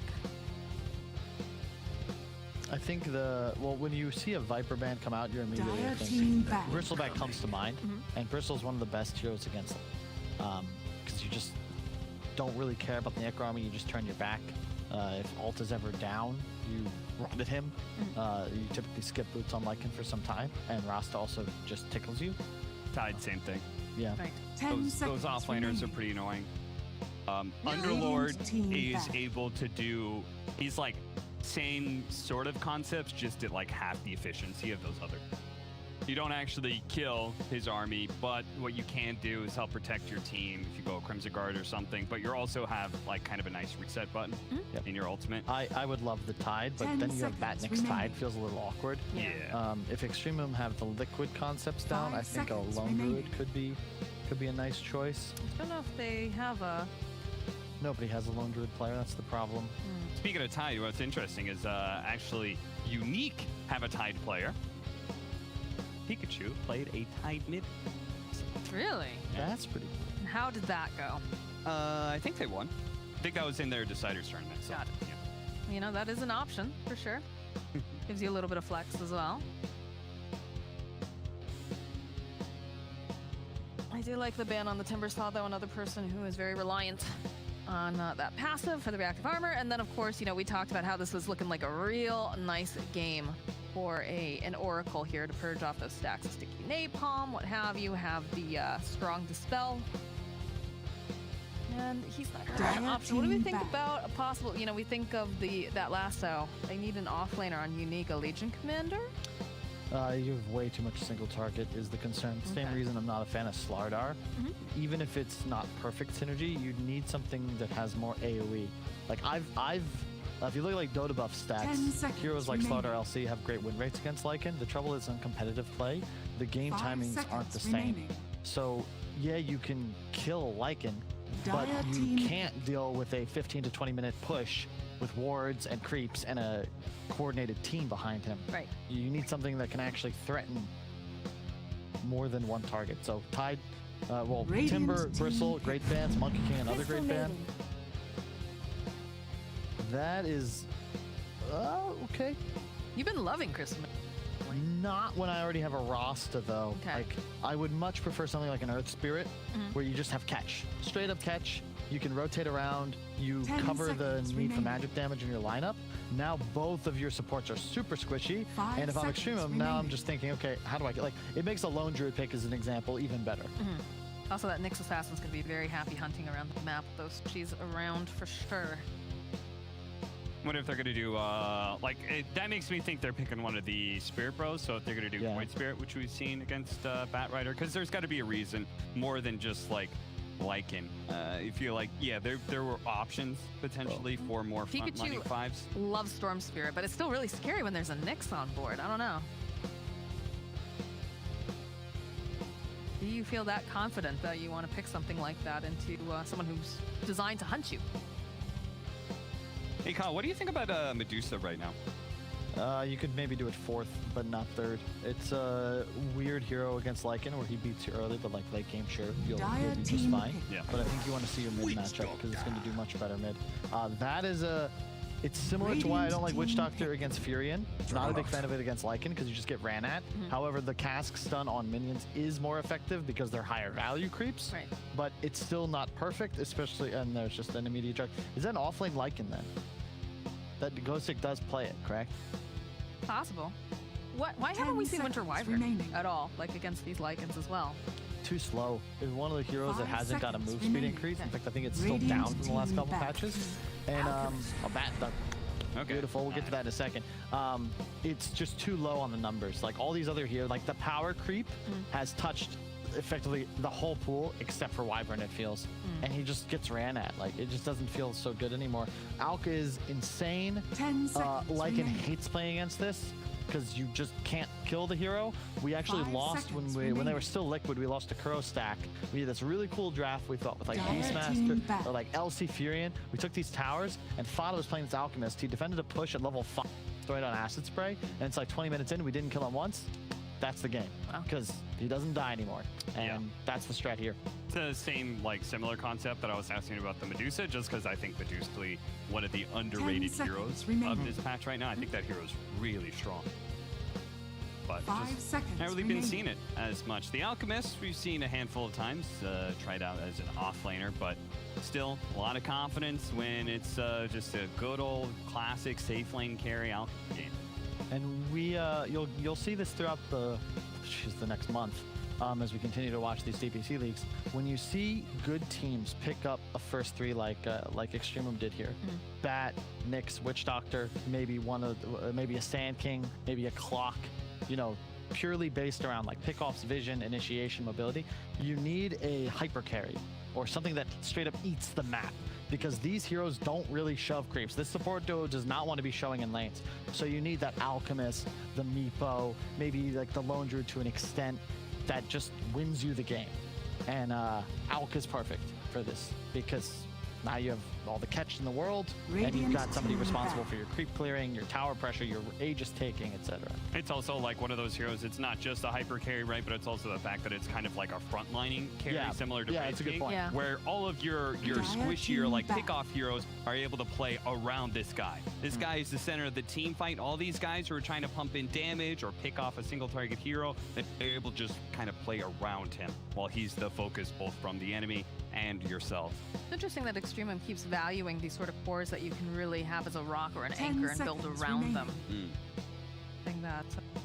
Let's see if more of these other teams start to catch on to and start thing. Which would you rather have? Because I think this is a Lycan mid. Which would you rather have matched up against Batrider or Alk? Probably Alk. I mean, both are fine. Yeah, but I think I'd rather have my Alk get the better game. Yeah. It's kind of depends on what the players prefer, though. I was just curious, because if it is mid-Lycan, then that means the Batrider is going to be matched into the Juggernaut, which you can't really pressure as much. So I feel like we are going to have some lane shenanigans. I think no matter what, you want Alk safe lane in this game. I love the Pang. Oh, see, that's another hero. That's so good, because this just makes the whole draft around Alk is just beautiful, because now you have all these stuns, all this annoyance. At level 6, all 4 of these non-Alk heroes are hell annoying. They're all XP based. Alk is the only hero that's gold based in terms of scaling. And that's just the dream, because Alk will eat the whole map. And it's wave clear as well. Like fast wave clear from that hero that is still an assassin. It's a good combination. Can carry the auras if you need him to. Excellent against the Lycan. You sort of remove the big timing for Unique. It's pushing towers early. It's winning the game. Like we saw in the previous game against the AM, they kill the towers, they choke the map. You can't do that if there's a Pangolier level 6. Just, you know, swashbuckle into ult. Like, that Lycan runs away. So is Unique now just kind of boxed into their draft where there's no real elegant solution at this point, or do you think there's still something that they could put on the board to kind of do? Meepo. But that's a really weird lineup. That is a very weird lineup. Yeah. I know Ghost Kick plays Brood, but... Anti-core sort of offlaners, if it is an offlaner, like Bloodseeker. I don't know how OD functions. You know? No. I want something that like also starts fights for me, right? Because they need an initiator. Right now they've got nothing. This is the trouble. All the things you like against Alk, like say an AA, is miserable to play here. Same with Puck. You don't want to play Puck in this game either. Like, you don't really have any good candidates for this. I just think it's a nice outdraft from EXTREMUM this far. Something that just kind of kicks the Alk out of lane, anti-single core lineup. Okay, so that's our mid lane matchup against the Batrider that we were kind of talking about, but I wonder if they're going to consider Pango mid. Could also be offlane Void Spirit, mid Lycan. They still have a lot of options, but end of the day, Bat first 2 will have a favorable laning matchup. Alchemist will also be doing just fine. I think you're again in this position where EXTREMUM, they have an easier time winning the game, just like in game 1. Does EXTREMUM have a coach? Or are they just... No, that would just be Unique, I believe. Just Unique, okay. Huh, wow. Can't swear on it. You swear your life on it, Cap? So I got a lot of notes, but I don't have everything. If it's not on Wikipedia, I don't have it. I'm not calling up a translator and talking to each players. I leave that to you, Mom. Hey, I'm learning Russian to do just that. Good. I feel like that's not the reason you're learning it. I feel like you're learning Very it important to because communicate. Russian vodka is very good. No, not at all. It has nothing to do with it. I'm just trying to do my job better, and the CIS community is vibrant. More viewers there than in English. Trying to expand. It's true though. It's true. It was really difficult to find any of the CIS games being covered in English when I was doing my research. But there's always CIS casters for every single Dota game because CIS a great. I'm sure they're all watching as we got EXTREMUM versus Unique. Game 2. Hopefully we're getting into the game very soon. But you guys, are we all sticking with the Alk lineup here? Is that where everyone's leaning? Hey, they can make so many mistakes, and I think still gonna be just fine. It looks just so tidy. It makes sense, and if it makes sense, then why go against it? Yep. A BKB Alk with an AC is like that's game. I don't care if he gets Battlefield or Radiance. As soon as you have the AC BKB, he's unkillable, and you're gonna have to kill him to win the game. Well, I mean, I think lanes are still going to be pretty important in that regard, which that was the one thing. You convinced that Batrider's going to have a good matchup? Because he's got Jug and Void Spirit. I'm sure we can beat that here. I think we just dodge. Pango's going to go against the Jug. He's going to be safe lane. Put Bat mid or safe. If you're gonna be... Okay, well, we'll see. I'm sure there's going to be a lot of lane. Getting those core matchups at EXTREMUM to be able to take the game. I hear noises. Game 2. Shall we? Out who's going where. Keep in mind as well, even if you're against the Jug as the Bat, both supports kind of die. Is the other thing. And also, you can just recover quite nice. Batrider's one of those heroes that when his lane goes poorly, okay, just go. You have your support. Not as good as it used to be, obviously, with the boots travel blink super fast.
I think the bottom lane is going to be the one to key in on. How well will the Alchemist do? I like the fact that Melodra is playing the Batrider. He is. That's going to be very important. Yeah. Lots of other friends along the way that dump out damage. And again, we talk about the vision game, right? The fact that you do have Chu on this Nyx Assassin who's Vendetta is going to be scouting around, and you know that he, Melodra, and most likely +1 are going to be able to just roam around the map and get these nice pickoffs. And like saying, it's a very scary time to be a support, especially if you're on the side of Unique, because it's quite simply murder fuel a lot of the times, and there's not too much of that being. I would be so afraid playing a Lycan against an Alkin lane. These wolves have maybe okay magic, but they just die. They don't have much armor at all, and it's just more and more gold going into Nefert's pocket if you get the last hits. Like, it almost feels like it hurts you more than helps. And Witch Doctor in lane, unlike against Furia, is really nice because you just kill the wolves. I think it's like half a lane, 3/4 of XP. Does have himself out. Be careful, though. They go for a little bit of a dive here. Ghost realistic to me. He just isn't really a... I won't give them the satisfaction. In my head, he's not a Lycan player. He's a Bat LC player. This is not KZ. You know, the only person I think of as a Lycan offlaner are Han guys. You know, Keizu, Chessie, these guys will play. They'd prefer to play Lycan Enigma in the offlane, but most of the old guard, Dota only, they prefer the actual playmakers. Particularly. Yes. I mean, how many battles are like kind of iconic with the offlaners? Yeah. Funnick, like through all time. Funnick, General, Stick, Pasha. Also, man, Pikachu looks just like Iceberg. Yeah, funny how that works. They're twin brothers. They're twins. They are twin like brothers. Yes. They've never played together and they're twins. That's crazy. Maybe they're trying to distinguish themselves from one another. Maybe they're like the Klitschko, you know? They didn't ever fight each other because they said that their mom wouldn't like them. I feel like you could make some sort of epic, like, mythological storyline or something based off. They do fight each other all the time because they're on different teams. But it's a reverse. Like their mom doesn't want them to play together. Then their destinies would be thoroughly intertwined. Well, I was thinking the difference between you and your brother is that these guys are twins, so maybe they're two alike. As in, you and your brother were able to play together because your brother could play 4 and you played all the other roles that you. Yeah. Whereas these guys, they're both mid laners. Yeah, no, Who good point. started playing Dota before the other one, though? They both started playing competitively on teams at the same time. Huh. Yeah. That's very interesting. I would be interested to know which one was the one that said, hey, I found this game, I really want to play it. Because I doubt it was like a simultaneous thing. How would, oh my gosh, but this one, how would you guarantee, let's say they're living together, how would you know if they weren't if they were a couple? You can what tell. What if it's just one person this whole time? You can tell size difference. Pikachu is the more slender of the two.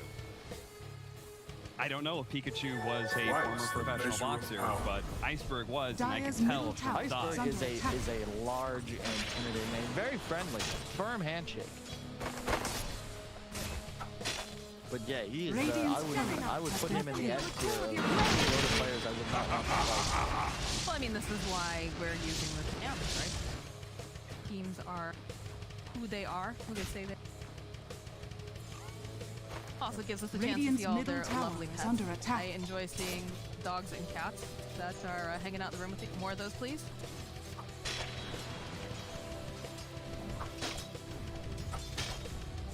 Friend that absolutely hates things.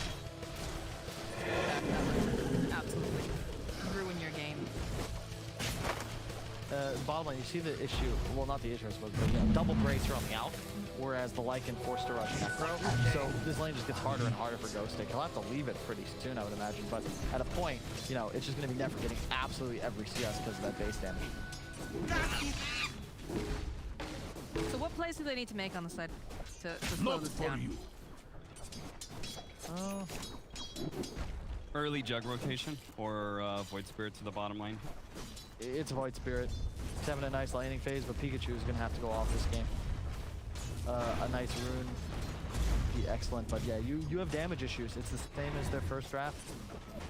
Either one of your supports really adds too much. Jug is nice, but it's all cooldown based. You have Omni Slash and you have Lycan ult. If you don't kill Alk in those cooldowns, that's pretty much GG for that engagement. Feels like there's a lot of Radiant's middle tower is under attack. just a lot of speed that needs to happen coming draft. I always like Radiant Side Alchemist more because of the fact that Radiant Side Hard Camp is harder to corrupt than the Hard Camp on the Sacred side. So it means Alk just pushes in the lane all the time. He pushes in the lane. Well, you need to up the tempo here. I'm liking it. You know, we saw that Chu got picked off very nicely by Pikachu, and Valentimo's trying to spot low lane. No, that's just the 50-50. You gotta hit screen top. Comes bottom, that comes bottom with it, and he gets kills instead. Good player. We talked about this guy. Shackle's coming out though over here. They're gonna try to make moves on this outfit. They have damage. So look at the that. Necro. That's what the Necro. Oh my God! Wow, that was so much damage. Powerful item. That Maybe they have to play more aggressive here down on the Alk. They're perhaps a little too passive. I'm thinking this lane is already over, but yeah, my god, a 6-minute necro. That's faster than you see Beastmasters most of the time. Yeah, suddenly this Witch Doctor does not feel good. This feels very scary all of a sudden. Especially since they got the experience for hero kill, so he's going to be picking up his level 6 pretty quickly on Ghost Stick, and that's going to be another opportunity for them to run the Elk. I don't know. I feel like, Kyle, you may have been a little bit too sold on this draft advantage. Because the 50-50 is also not a 50-50 for Void Spirit. When it comes to the 6-minute ring? Yeah, but he ran top early, Bat ran bottom early. Yeah, but you push out the mid lane, so either way, Mellow Jewel's not. Because you got better lane shots. Firefly. I have that eaten. You know, I mean, I take it back. Everything is actually looking pretty okay. Unique, those kills, really, just equalizing. More importantly, they're Radiant's not middle worthless kills tower in the is sense under that, oh, attack. okay, you got me, I'll come back to lane. But they actually have a firm advantage now in all of this. You can drag on over another second kill after for keeping Wherever you go. Access. Yeah, that's the, I think that's how you beat the Bat Rider the best way, right? Yeah. You just shove the lane into him. Bat Rider has a hard time dealing with that. It's not like a leaner or something. Back. It's one of the few games I wish G had actually maxed his cast in this very Radiant's valued bottom against the tower Lycan. is under attack. Prevents creeps. Got effort. Juke, but I think he's Dire's middle tower I is like the under fact that attack. she's being very, very aggressive here, knowing that Alpha is going to be Duke needs a little bit more damage, and they're not going to be able to find it now. Peak Creepy's overextended. He was hoping that he'd get that. There it is. There's the lasso, holding him in place. Big turn. With Strachel going bottom lane, it stopped the push, and they got a kill on Shadow Shaman as well. That is huge. That hurts. Like, if they get that kill, then he's gonna just rotate Radiant's bottom, top and they tower can is now under push attack. tier 1 with Lycan spells up again. Instead, all momentum stops. Yeah, Jug can hit tier 1 top a bit, but that just gives free XP to chew. And as we've said, like, this tower just doesn't mean that much in this game. You want to take bot tower ASAP so you can deny this Alk his own jungle. Bots for the bat too. Oh my god, that's such a huge kill. It's like an extra 3 minutes of space now for Nefrit. Radiant's We do middle have the tower rotation is under coming out, attack. though. We've got 10 minutes as well. That they're trying to get this vision, trying to just push it away, secure themselves this bottom tower.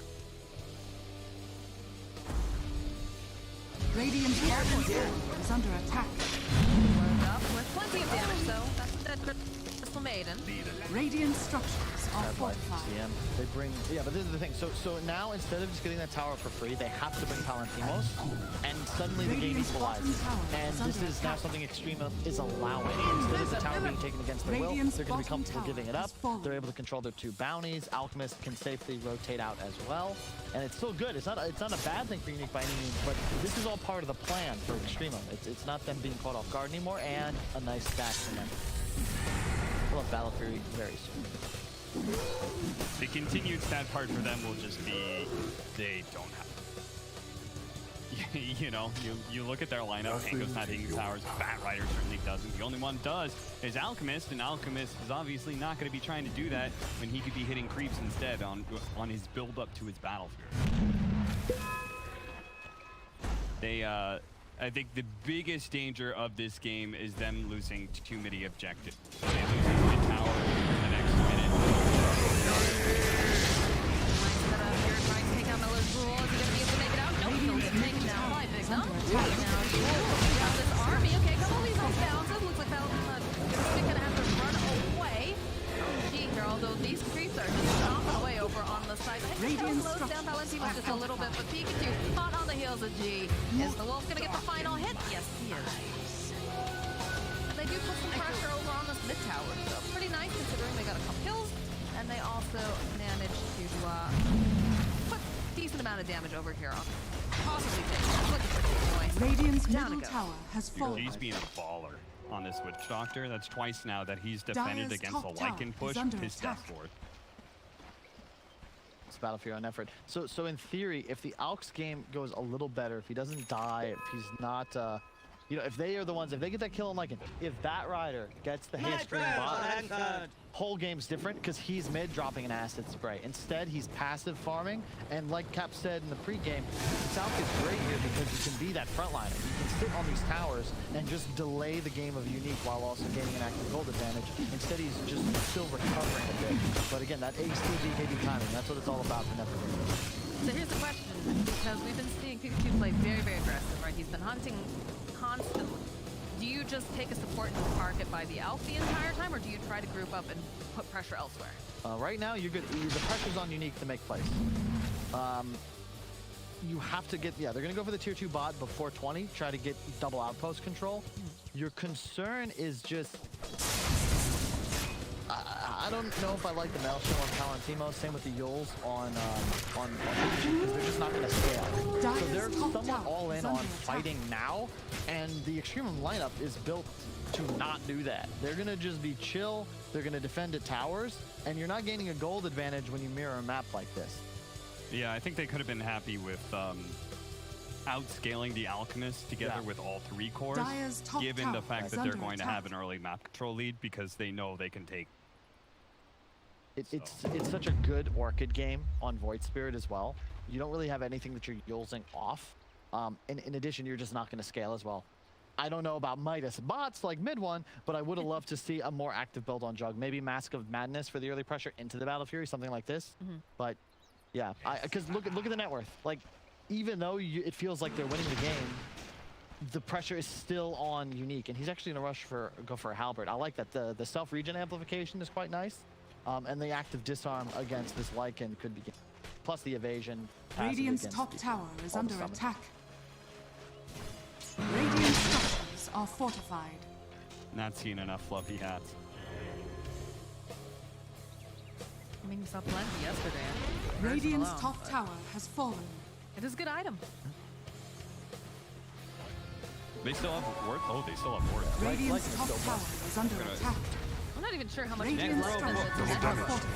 rulebook is a busted item. Yeah. What other heroes can buy Necrobook? Enigma. Other than these. Enigma. Okay. Hold that thought, because it looks like B is about to get nibbled upon. Now wide open. A little bit of lag there, but you following up, they get stabbed. We'll be able to drive back the like and slow down Ghost Pick. Radiant's top tower is under still attack. alive and kicking here, though. But well, and put some damage, and they should be able to take this tier 2 easily. And that is the strength of the draft coming out from Team Unique, is the fact that they can do this. They can take the towers, group up early, but you gotta hope that's going to be enough. See, and that's the big question. So, the thing is, for Extreme to win, they need to defend 1 tower. They need 1 fight to go their way, and they're not even contesting these. Nefrit is still playing World of Radiant's Warcraft. top tower is under attack. That was the Heaven's Halberd. That's a huge kill. That's massive. Because now that means they're not taking that next fight because he still won't have the halberd. And that's the build-up. He gets like a more niche item, I believe, so that he could be at an engagement like that 3 minutes faster. Right. But yeah, and this necro cooldown, man, I swear, it's just not there. Poor Chu. The fact that Lycan can be a threat in melee form because of how powerful necroportions are, that I'm not convinced that anybody that Lycan and Beastmaster, I think those are the only that make that Necronom because of the auras amplifying the damage that was buffed. I've seen it on other heroes and it feels good. And what I love about Unique's lineup is that Lycan is a team fight winner and objective taker for the first 20 minutes of the game. But after that 20 minutes, you are very heavily focused on a lot of split pushing. We actually don't win 5-on-5s with this hero unless you're super far ahead. But their lineup actually is not reliant on Lycan to be their one. It's a 3-position Lycan. They have this scaling juggernaut that it makes the lineup a little bit more secure as the game goes on. This is so risky from Extremum. They're just letting their towers fall to get this approach. I don't think there's any way Unique will see this coming. The question is, can they take a fight after they pick up Aegis? I am not, well, yes. Necro's gonna fade, or is it? It's up again. It's the like wards are 100% down. uptime. I mean, that's the only bright side to this, right? Is the fact that you use the wards to fight, but Radiant's yeah, middle look at them. tower They're already is making their falling. way over. They spot a Radiant's courier. courier has been killed. out. Dire's top tower is under They just attack. Delta split here. They don't want to take this fight.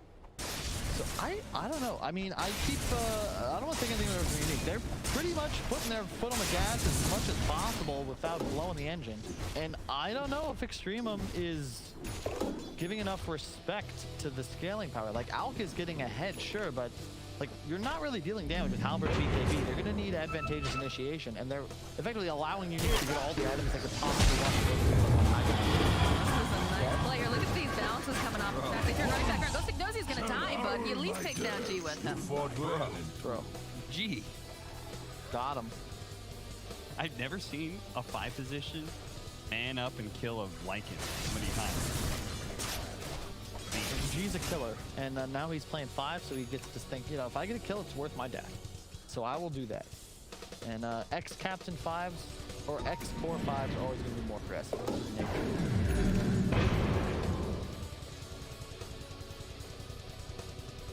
Mount too, so. Feels work. And you know, I take it Radiant's the old middle Axe tower is under attack. would be pretty sick. I like the Orchid, sure, but this is way more built around this team fight timing. And gotta figure that at a point you need to go for the Jugular. They kind of are by just how much map they're controlling right now. Look at how deep their wards are. They're constantly playing inside one of the Radiant Triangles, and Never's just not having a good time, though I do believe they found somebody.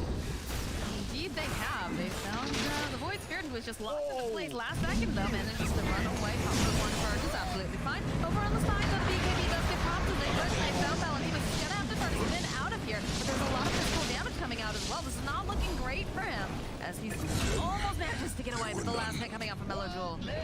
Straight to mid tower, and this is where that out with the Aegis is so spooky, because you might be able to kill him once, but he'll respawn and happily trade that Aegis for a fight when no clue what Palantimos was doing there. I don't mind Unique looking for fights in this area, but as soon as Void Spirit's caught, you've got to be out.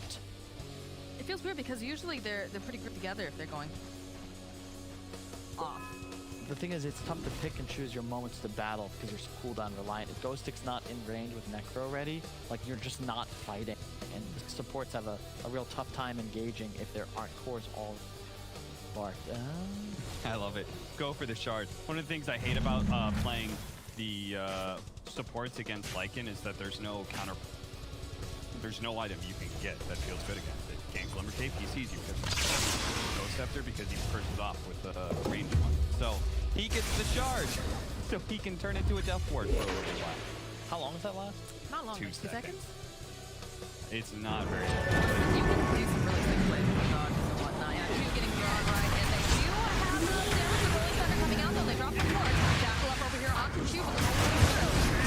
Oh, indeed, Faulty is next. Sasla is taking a lot of damage over here on the side. They're looking for the final hit, and they'll find it. Pikachu running for his life now. Does have that little bubble, but it's not enough as Mellow Jewel cleans up. And yes, they have the Hex. This is not looking great for the Batrider. He will be next to fall. As 4 heroes on the side of Extremum have just been wow, alright. Pikachu's living his best life right now. Of all the heroes to go for, don't pick the Void Spirit. The physical damage shield negates 2 or 3 Alk auto attacks. He has his self Yules, and as long as you know 100 to 0, he's just going to leap away. They really want to be focusing either the supports or honestly just this Lycan. There's a Pango rolling through him in his army, negates all of his damage, and he's still, I would say, the primary damage dealer for his team with that drums and Necro 3. I'm not afraid of a jug with smells from SMY just yet. We'll see. Never, it's the AC timing. It always has been. BKB first, Halberd first, both debatable, but if he gets the AC up in a couple of minutes, they take a nice engagement. I think that Halberd is much more effective for your doesn't. Correct. Lead it that early, because it was looking really good, like good item timings. Yeah. He was going to be able to fight early, and then that courier snipe. The danger of it is that he's not the target, and it loses most of its value if they're not going for the Alchemist. Right now, the strat is ignore Nefrit, kill the team, because they fold like origami, and Dire's middle tower is under much attack. more formidable concept. There also, it feels better to ignore the Alchemist when it's an on. Dire's middle tower has fallen. Where he's just purely right clicks, you just...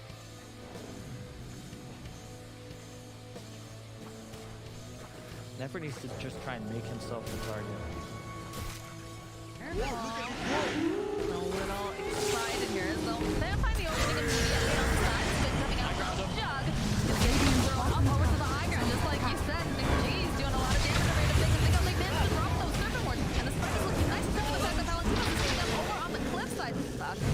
run around. Big Them already taken down. Looks like EXTREMUM are backing off now. Take those, but it blew the spells. That's what's key. 2 more minutes to free farm for Nefris. And next fight, you'll have that completed AC. In fact, he's got most of it. Coming up these words, Q seems pretty happy about that. The deny. Oh, the plays. He's dead, but still. 270 gold. You know what that says? You've been winning fights. Everybody farms Serpent Wards if you manage to defend against the roster team. This is, I will say, EXTREMUM in a way are actually the ones on the clock now.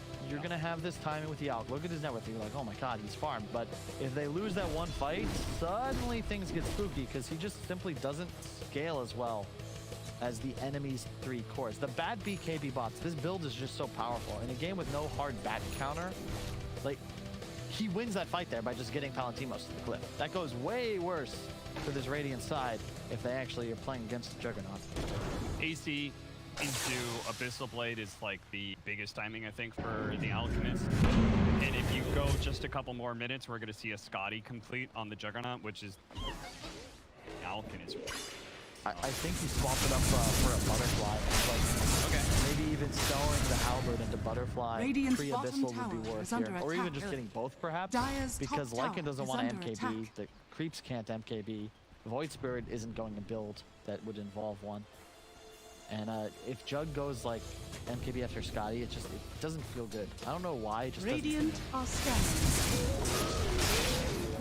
Agents of the Void. Very tightly now around this Alchemist. Protect him, trying to get on. They have an answer. Yeah, That's lucky. They have all the disables for heroes, and Alk doesn't have really a reliable good table, so they just need to be able to stun things, and Alchemist is going to be sticking around here the rest of the time, I believe. Just got to get these supports. If you're EXTREMUM, find them. Javash has just had such a hard game playing against these. Quite annoying. AC seems to be finished on Lycan. You've got a big window here. EXTREMUM, I was fighting right now. The slow play. They're going to try to go for the wrap around. Making their way back to base. Through. They're going to open up the spot slow. Can't seem to get there fast enough. They need to go a little bit more. Q's in there. They'll find their opening over here onto Big. He's already dropped those BKB comes out. They just grab back on a support. That is not the hero that you necessarily want. But they do manage to take down the Necro Books. Chasing after Pikachu a little bit. They've managed to slow down the push, but... I mean, the stun was already en route. You know, that's I got it. Nefrit should have been screaming there. But yeah, that's a big win for Unique. They're going to get all 4 bounties. They get a tier 3. They get time. That's an AC on Ghostic before next fight. You take those. I think that all comes down to, I love that decision making. Unique just pushing to the high ground. It forced a reaction that was not very good. Yeah. Like, they can take a 5-on-5 team fight. They want to take that team fight, but at the same time, they felt like they had to defend and protect their barracks. So you have a Rolling Thunder who basically does nothing. They retreat out of that. You don't get that clean initiation of Bat Rider pulling Alchemist. Somebody. Just like, force reactions are always flop. So play coming up. EXTREMUM now. They know that the Crystal Maid's ulti is indeed down. They just had a little bit of a skirmish there, but they seem reluctant. And again, they're going up to this high ground. They do have the vision. Immediately, though, Slayer. Oh, no, he misses the impale. They've got the shackles. They've got everything to take down, too. Just such a hard game. The Rolling Thunder does come out on the back line to Faslow, but he's not able to find this open key now. Running for his life. He is silenced up as they chase down this Witch Doctor. Doesn't quite manage to land that reference. It's kind of silly looking back and forth. He turns around. He throws out the cast, but is going to fall. These are such weird engagements. Like, Shaxel, it feels like he's ulting in from so far away. Now the buyback comes out. It's also because he's not level 50. They really need to give him one.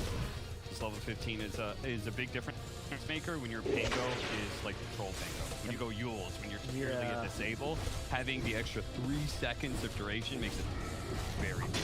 I just don't know how I feel about this Yules item. Like, if he has Greaves or even just Vlad's, like some just straight up auras, I think his whole team feels better than him. And yeah, Travash puts the uprights, but nothing more than that. That is most unfortunate. Yes, Even the a little off the mark there. yeah, Auk's 10k ahead, but I still feel like he needs a great spot now. They're just outplaying right now, or maybe Extreme are kind of shooting themselves in the foot. They haven't taken a good team fight the entire game. Again, foot on the gas pedal. Hoping that maybe they can grab someone over in the triangle.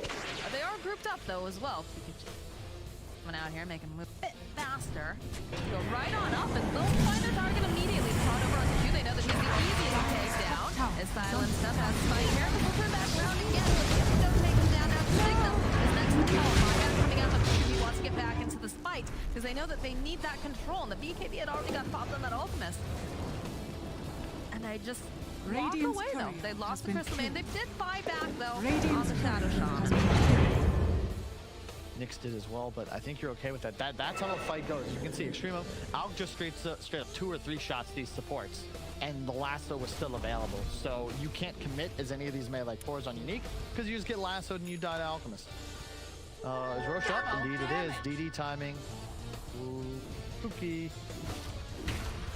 None of spells on Unique. I'd be pushing here. I don't think you're gonna have fight control. They just seem like they're playing so timid. That's the other problem. There's actually so many value Alk items. Elven Tunic, Paladin Sword. Those are all really good. The Tunic is so good here. Typically, I'd always say keep the Paladin Sword for the regen, but against the Scotty and the fact there's no MPs, I think it's the right choice. Yeah, I would agree. He probably holds on to the Paladin Sword. Like, yeah.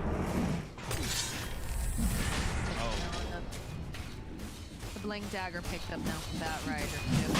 Keep it risky going in there. Palutino needs to be careful because Invisible opens up immediately. They go, they drop the server run up on that side. That he can be trying to go for the pick off as fast as can on the switch roster. They're just holding it here though. And there goes. And Big Num going over to the side. That's the tackle on the little looking for the starting hook that will connect over on the side of Lee's finally played. And now the bounce back here. Oh, they're just manhandling his Alchemist. Where's his team? Where's the control, guys? It's not there. They're just run away. That initiation just, it's just not going to work. And they tried to go on the Void Spirit again. G is caught out of position. Trying to follow up. Chavash misses the Therapist on the Remnant. And then you can see Shotchiller just coming in like, I'm going to follow up. And then there was a spin. And like, that's it. That's the whole Pango Vault squandered. And his itemization is solely to get good ults off at the moment. Yeah, they did manage to, it goes to show how this sort of Tricor lineup of Unique is able to still do a lot because there's so much single target focus on Extremum. They managed to take down one of the cores without doing a single. Juggernaut just died pretty much under the handy. He didn't do any damage. But at the same time, they had nothing left in the tank to deal like it.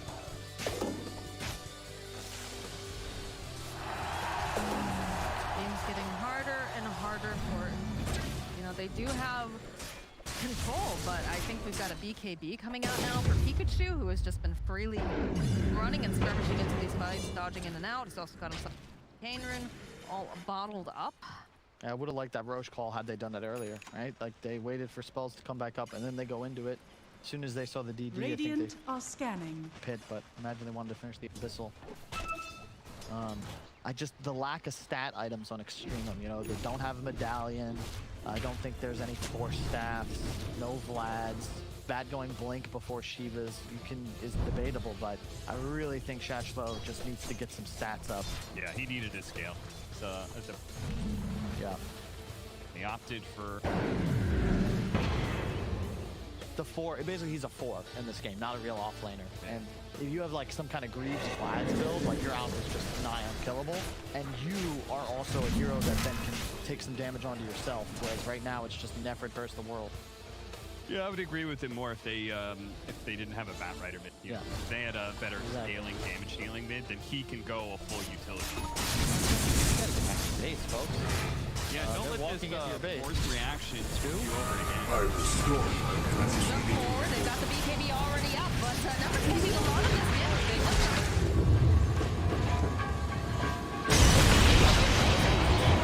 supports here.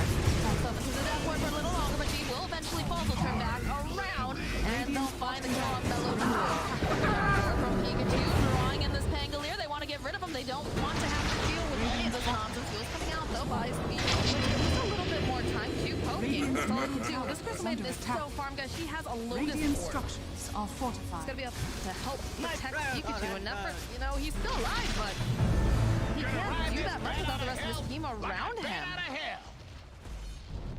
He'll back off on the side of Unique. Slowed down Nefert just a little bit here using the next book, but you got a couple buybacks out of the side of Extremum. I just don't know what plan is here at this point. There's also something going really wrong with this utility build in that they can't change it on the I can't figure out why. I think you can spin in between Pango ultimates. I mean, even that, he's been able to spin before Lasso. Pango runs into him, Lasso wears out, and he isn't like instant.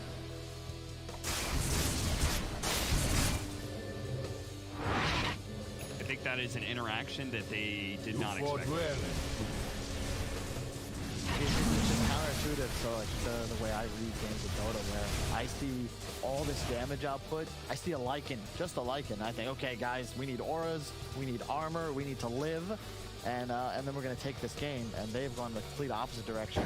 Like even a Bash coming in. Give me a Vlad's for my no lifesteal alchemist with almost 6 items. Like that is critical ingredient to victory here. Daedalus to play. Also, I mentioned the butterfly before. I still think it would be very effective against. We'll see. I mean, I don't want to take anything away from Unique. They've played great, and we are benefiting from the total lack of fog of war. Whereas they have played a high tempo, much pressure game. Look at the map that they're allowing their enemies to see. Both supports farm. Like it's been a solid game all around. God, how many double damage runs have we? I feel like we've seen like at least 4 or 5 now. Double damage. Alright, Lasso is in the middle of everyone. BKB coming out from Ghost because he's just going to chase up Lasso and step forward here. Coming out with Minecraft is a little bit too far here, Pikachu. That is contagious, but it does make enough space for the go off of the Vanessa looks off. He goes again. He does have that BKB, so he's going to be maybe dodge away here. You see Mellow's waiting, but he's too fast. He's not able to grab him in time. Radiant's top They'll lose the tower, and they'll lose at least one of these rounds. Cap, you want to take that one? Well, they sat around for a really, really long time trying to 100-0 the Void Spirit on second life, and I just backfield. Man, I'm just the way that I feel like you guys use the Lasso. The rolling the Pango, was weird because it gave him so much time to you can hear and see it for like at least a second or two before it actually happens. And I just feel like you're not supposed to give them that much of a warning. I'll take that. Yeah. It has excellent down.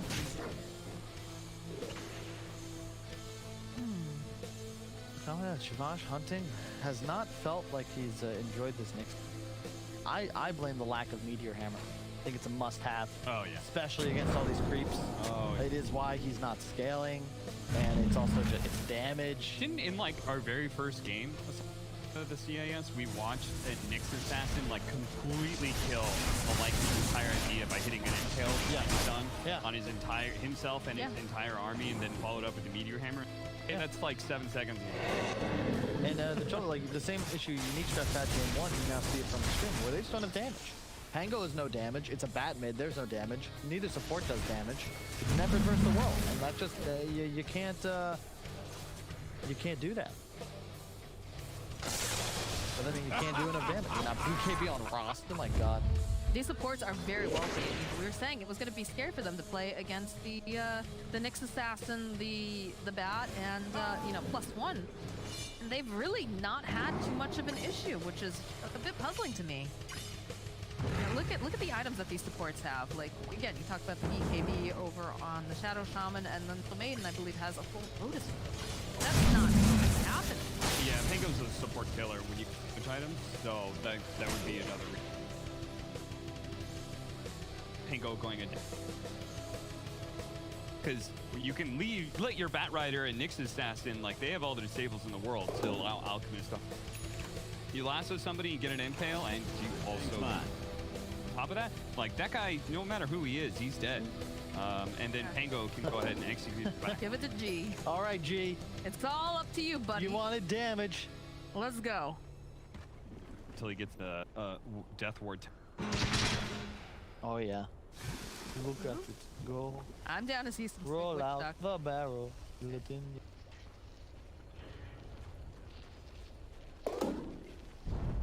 Whenever I hear that song, I think it should have been in Pirates of the Caribbean. It's because it's got like a Yeah, feel to it. it's good vibes. We've listened to it too. It's got like. There are many sea shanties. Yes! Haha! Hat. You have the one fluffy hat. We have one. We're showing off all the basic. Still circlet, still fluffy hat, David. Yeah, look at that Lotus Orb. Aether Meanwhile, our lens. CM has crystal mate. The only thing I don't like about her, she's got the dark hair. My CM does not have dark. It's not canon. She had a bad breakup or something. She just decided to go and dye her hair, you know. Radiant are scanning. Man, all right, smoke time coming out. Be very careful with it. Alright, he immediately gets this on. Got him the last though. No vehicle. They burned down his flare, but then again, it's the position 5. Seeing on these flashes going right over all the flashes. He also next to the one to be able to get that this off here. As down goes the Pango here. And this is not looking good for Nefrid. He is left all alone. No one's protected. No bodyguard. He's hexed up. All the damage. Triple kill now. Fun ghost stick. Might be the G, folks.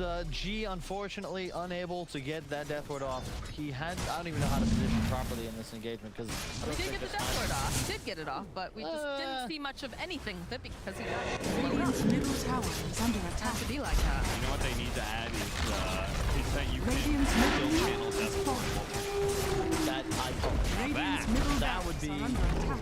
That's Radiant's damage middle right there. barracks has fallen. Sadly, you can't do that. So sadly, very often you end up having you channel your ultimate and you focus and you have Now have die. I saw that Alchemist target like I think he finally started hitting liking. He was like the 4th target. I think he started chasing Void Spirit or something at the start. Maybe it was one of the ports. Then he turned towards the Juggernaut. The Juggernaut Omni-Slashed. So, you know, can't hit him. Then he looked at the Void Spirit, who jumped into Dissimulate. And then he was like, okay, fine, I can Abyssal the Lycan. And by then, the fight was already over. I do believe this one might be in the book. Third Roche. Mega's up. Yeah. Never surrender. Yeah, I've said it a few times. I'm going to say it one more time. Lack of auras. Look at those items on Extremum. 1 aura. The AC. You can count the Shivas too, but he got it really late. No Vlads. No medallion. No drums. No hope.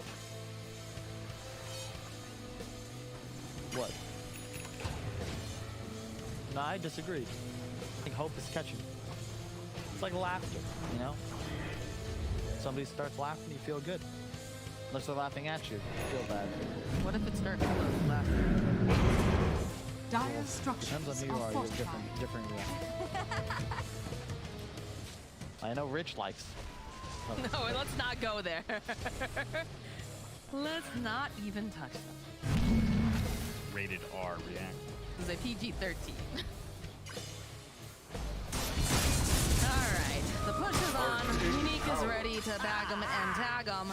So running right on into the base. They can see Nefrid here. Red Sound Team has jump on immediately. Oh, let's go into the back line. But again, they're just doing way too much damage over here. 4 pillars.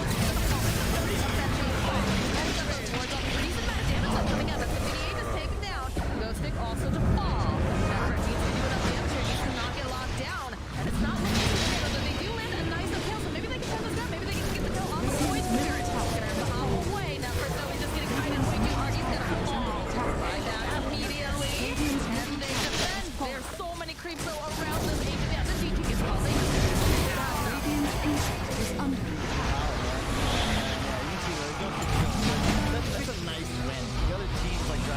You know you've got it in the bag. So you just have to close. You get to kill everybody, team wipe before you get the beaches out. Pikachu looks like he's so tired after that game.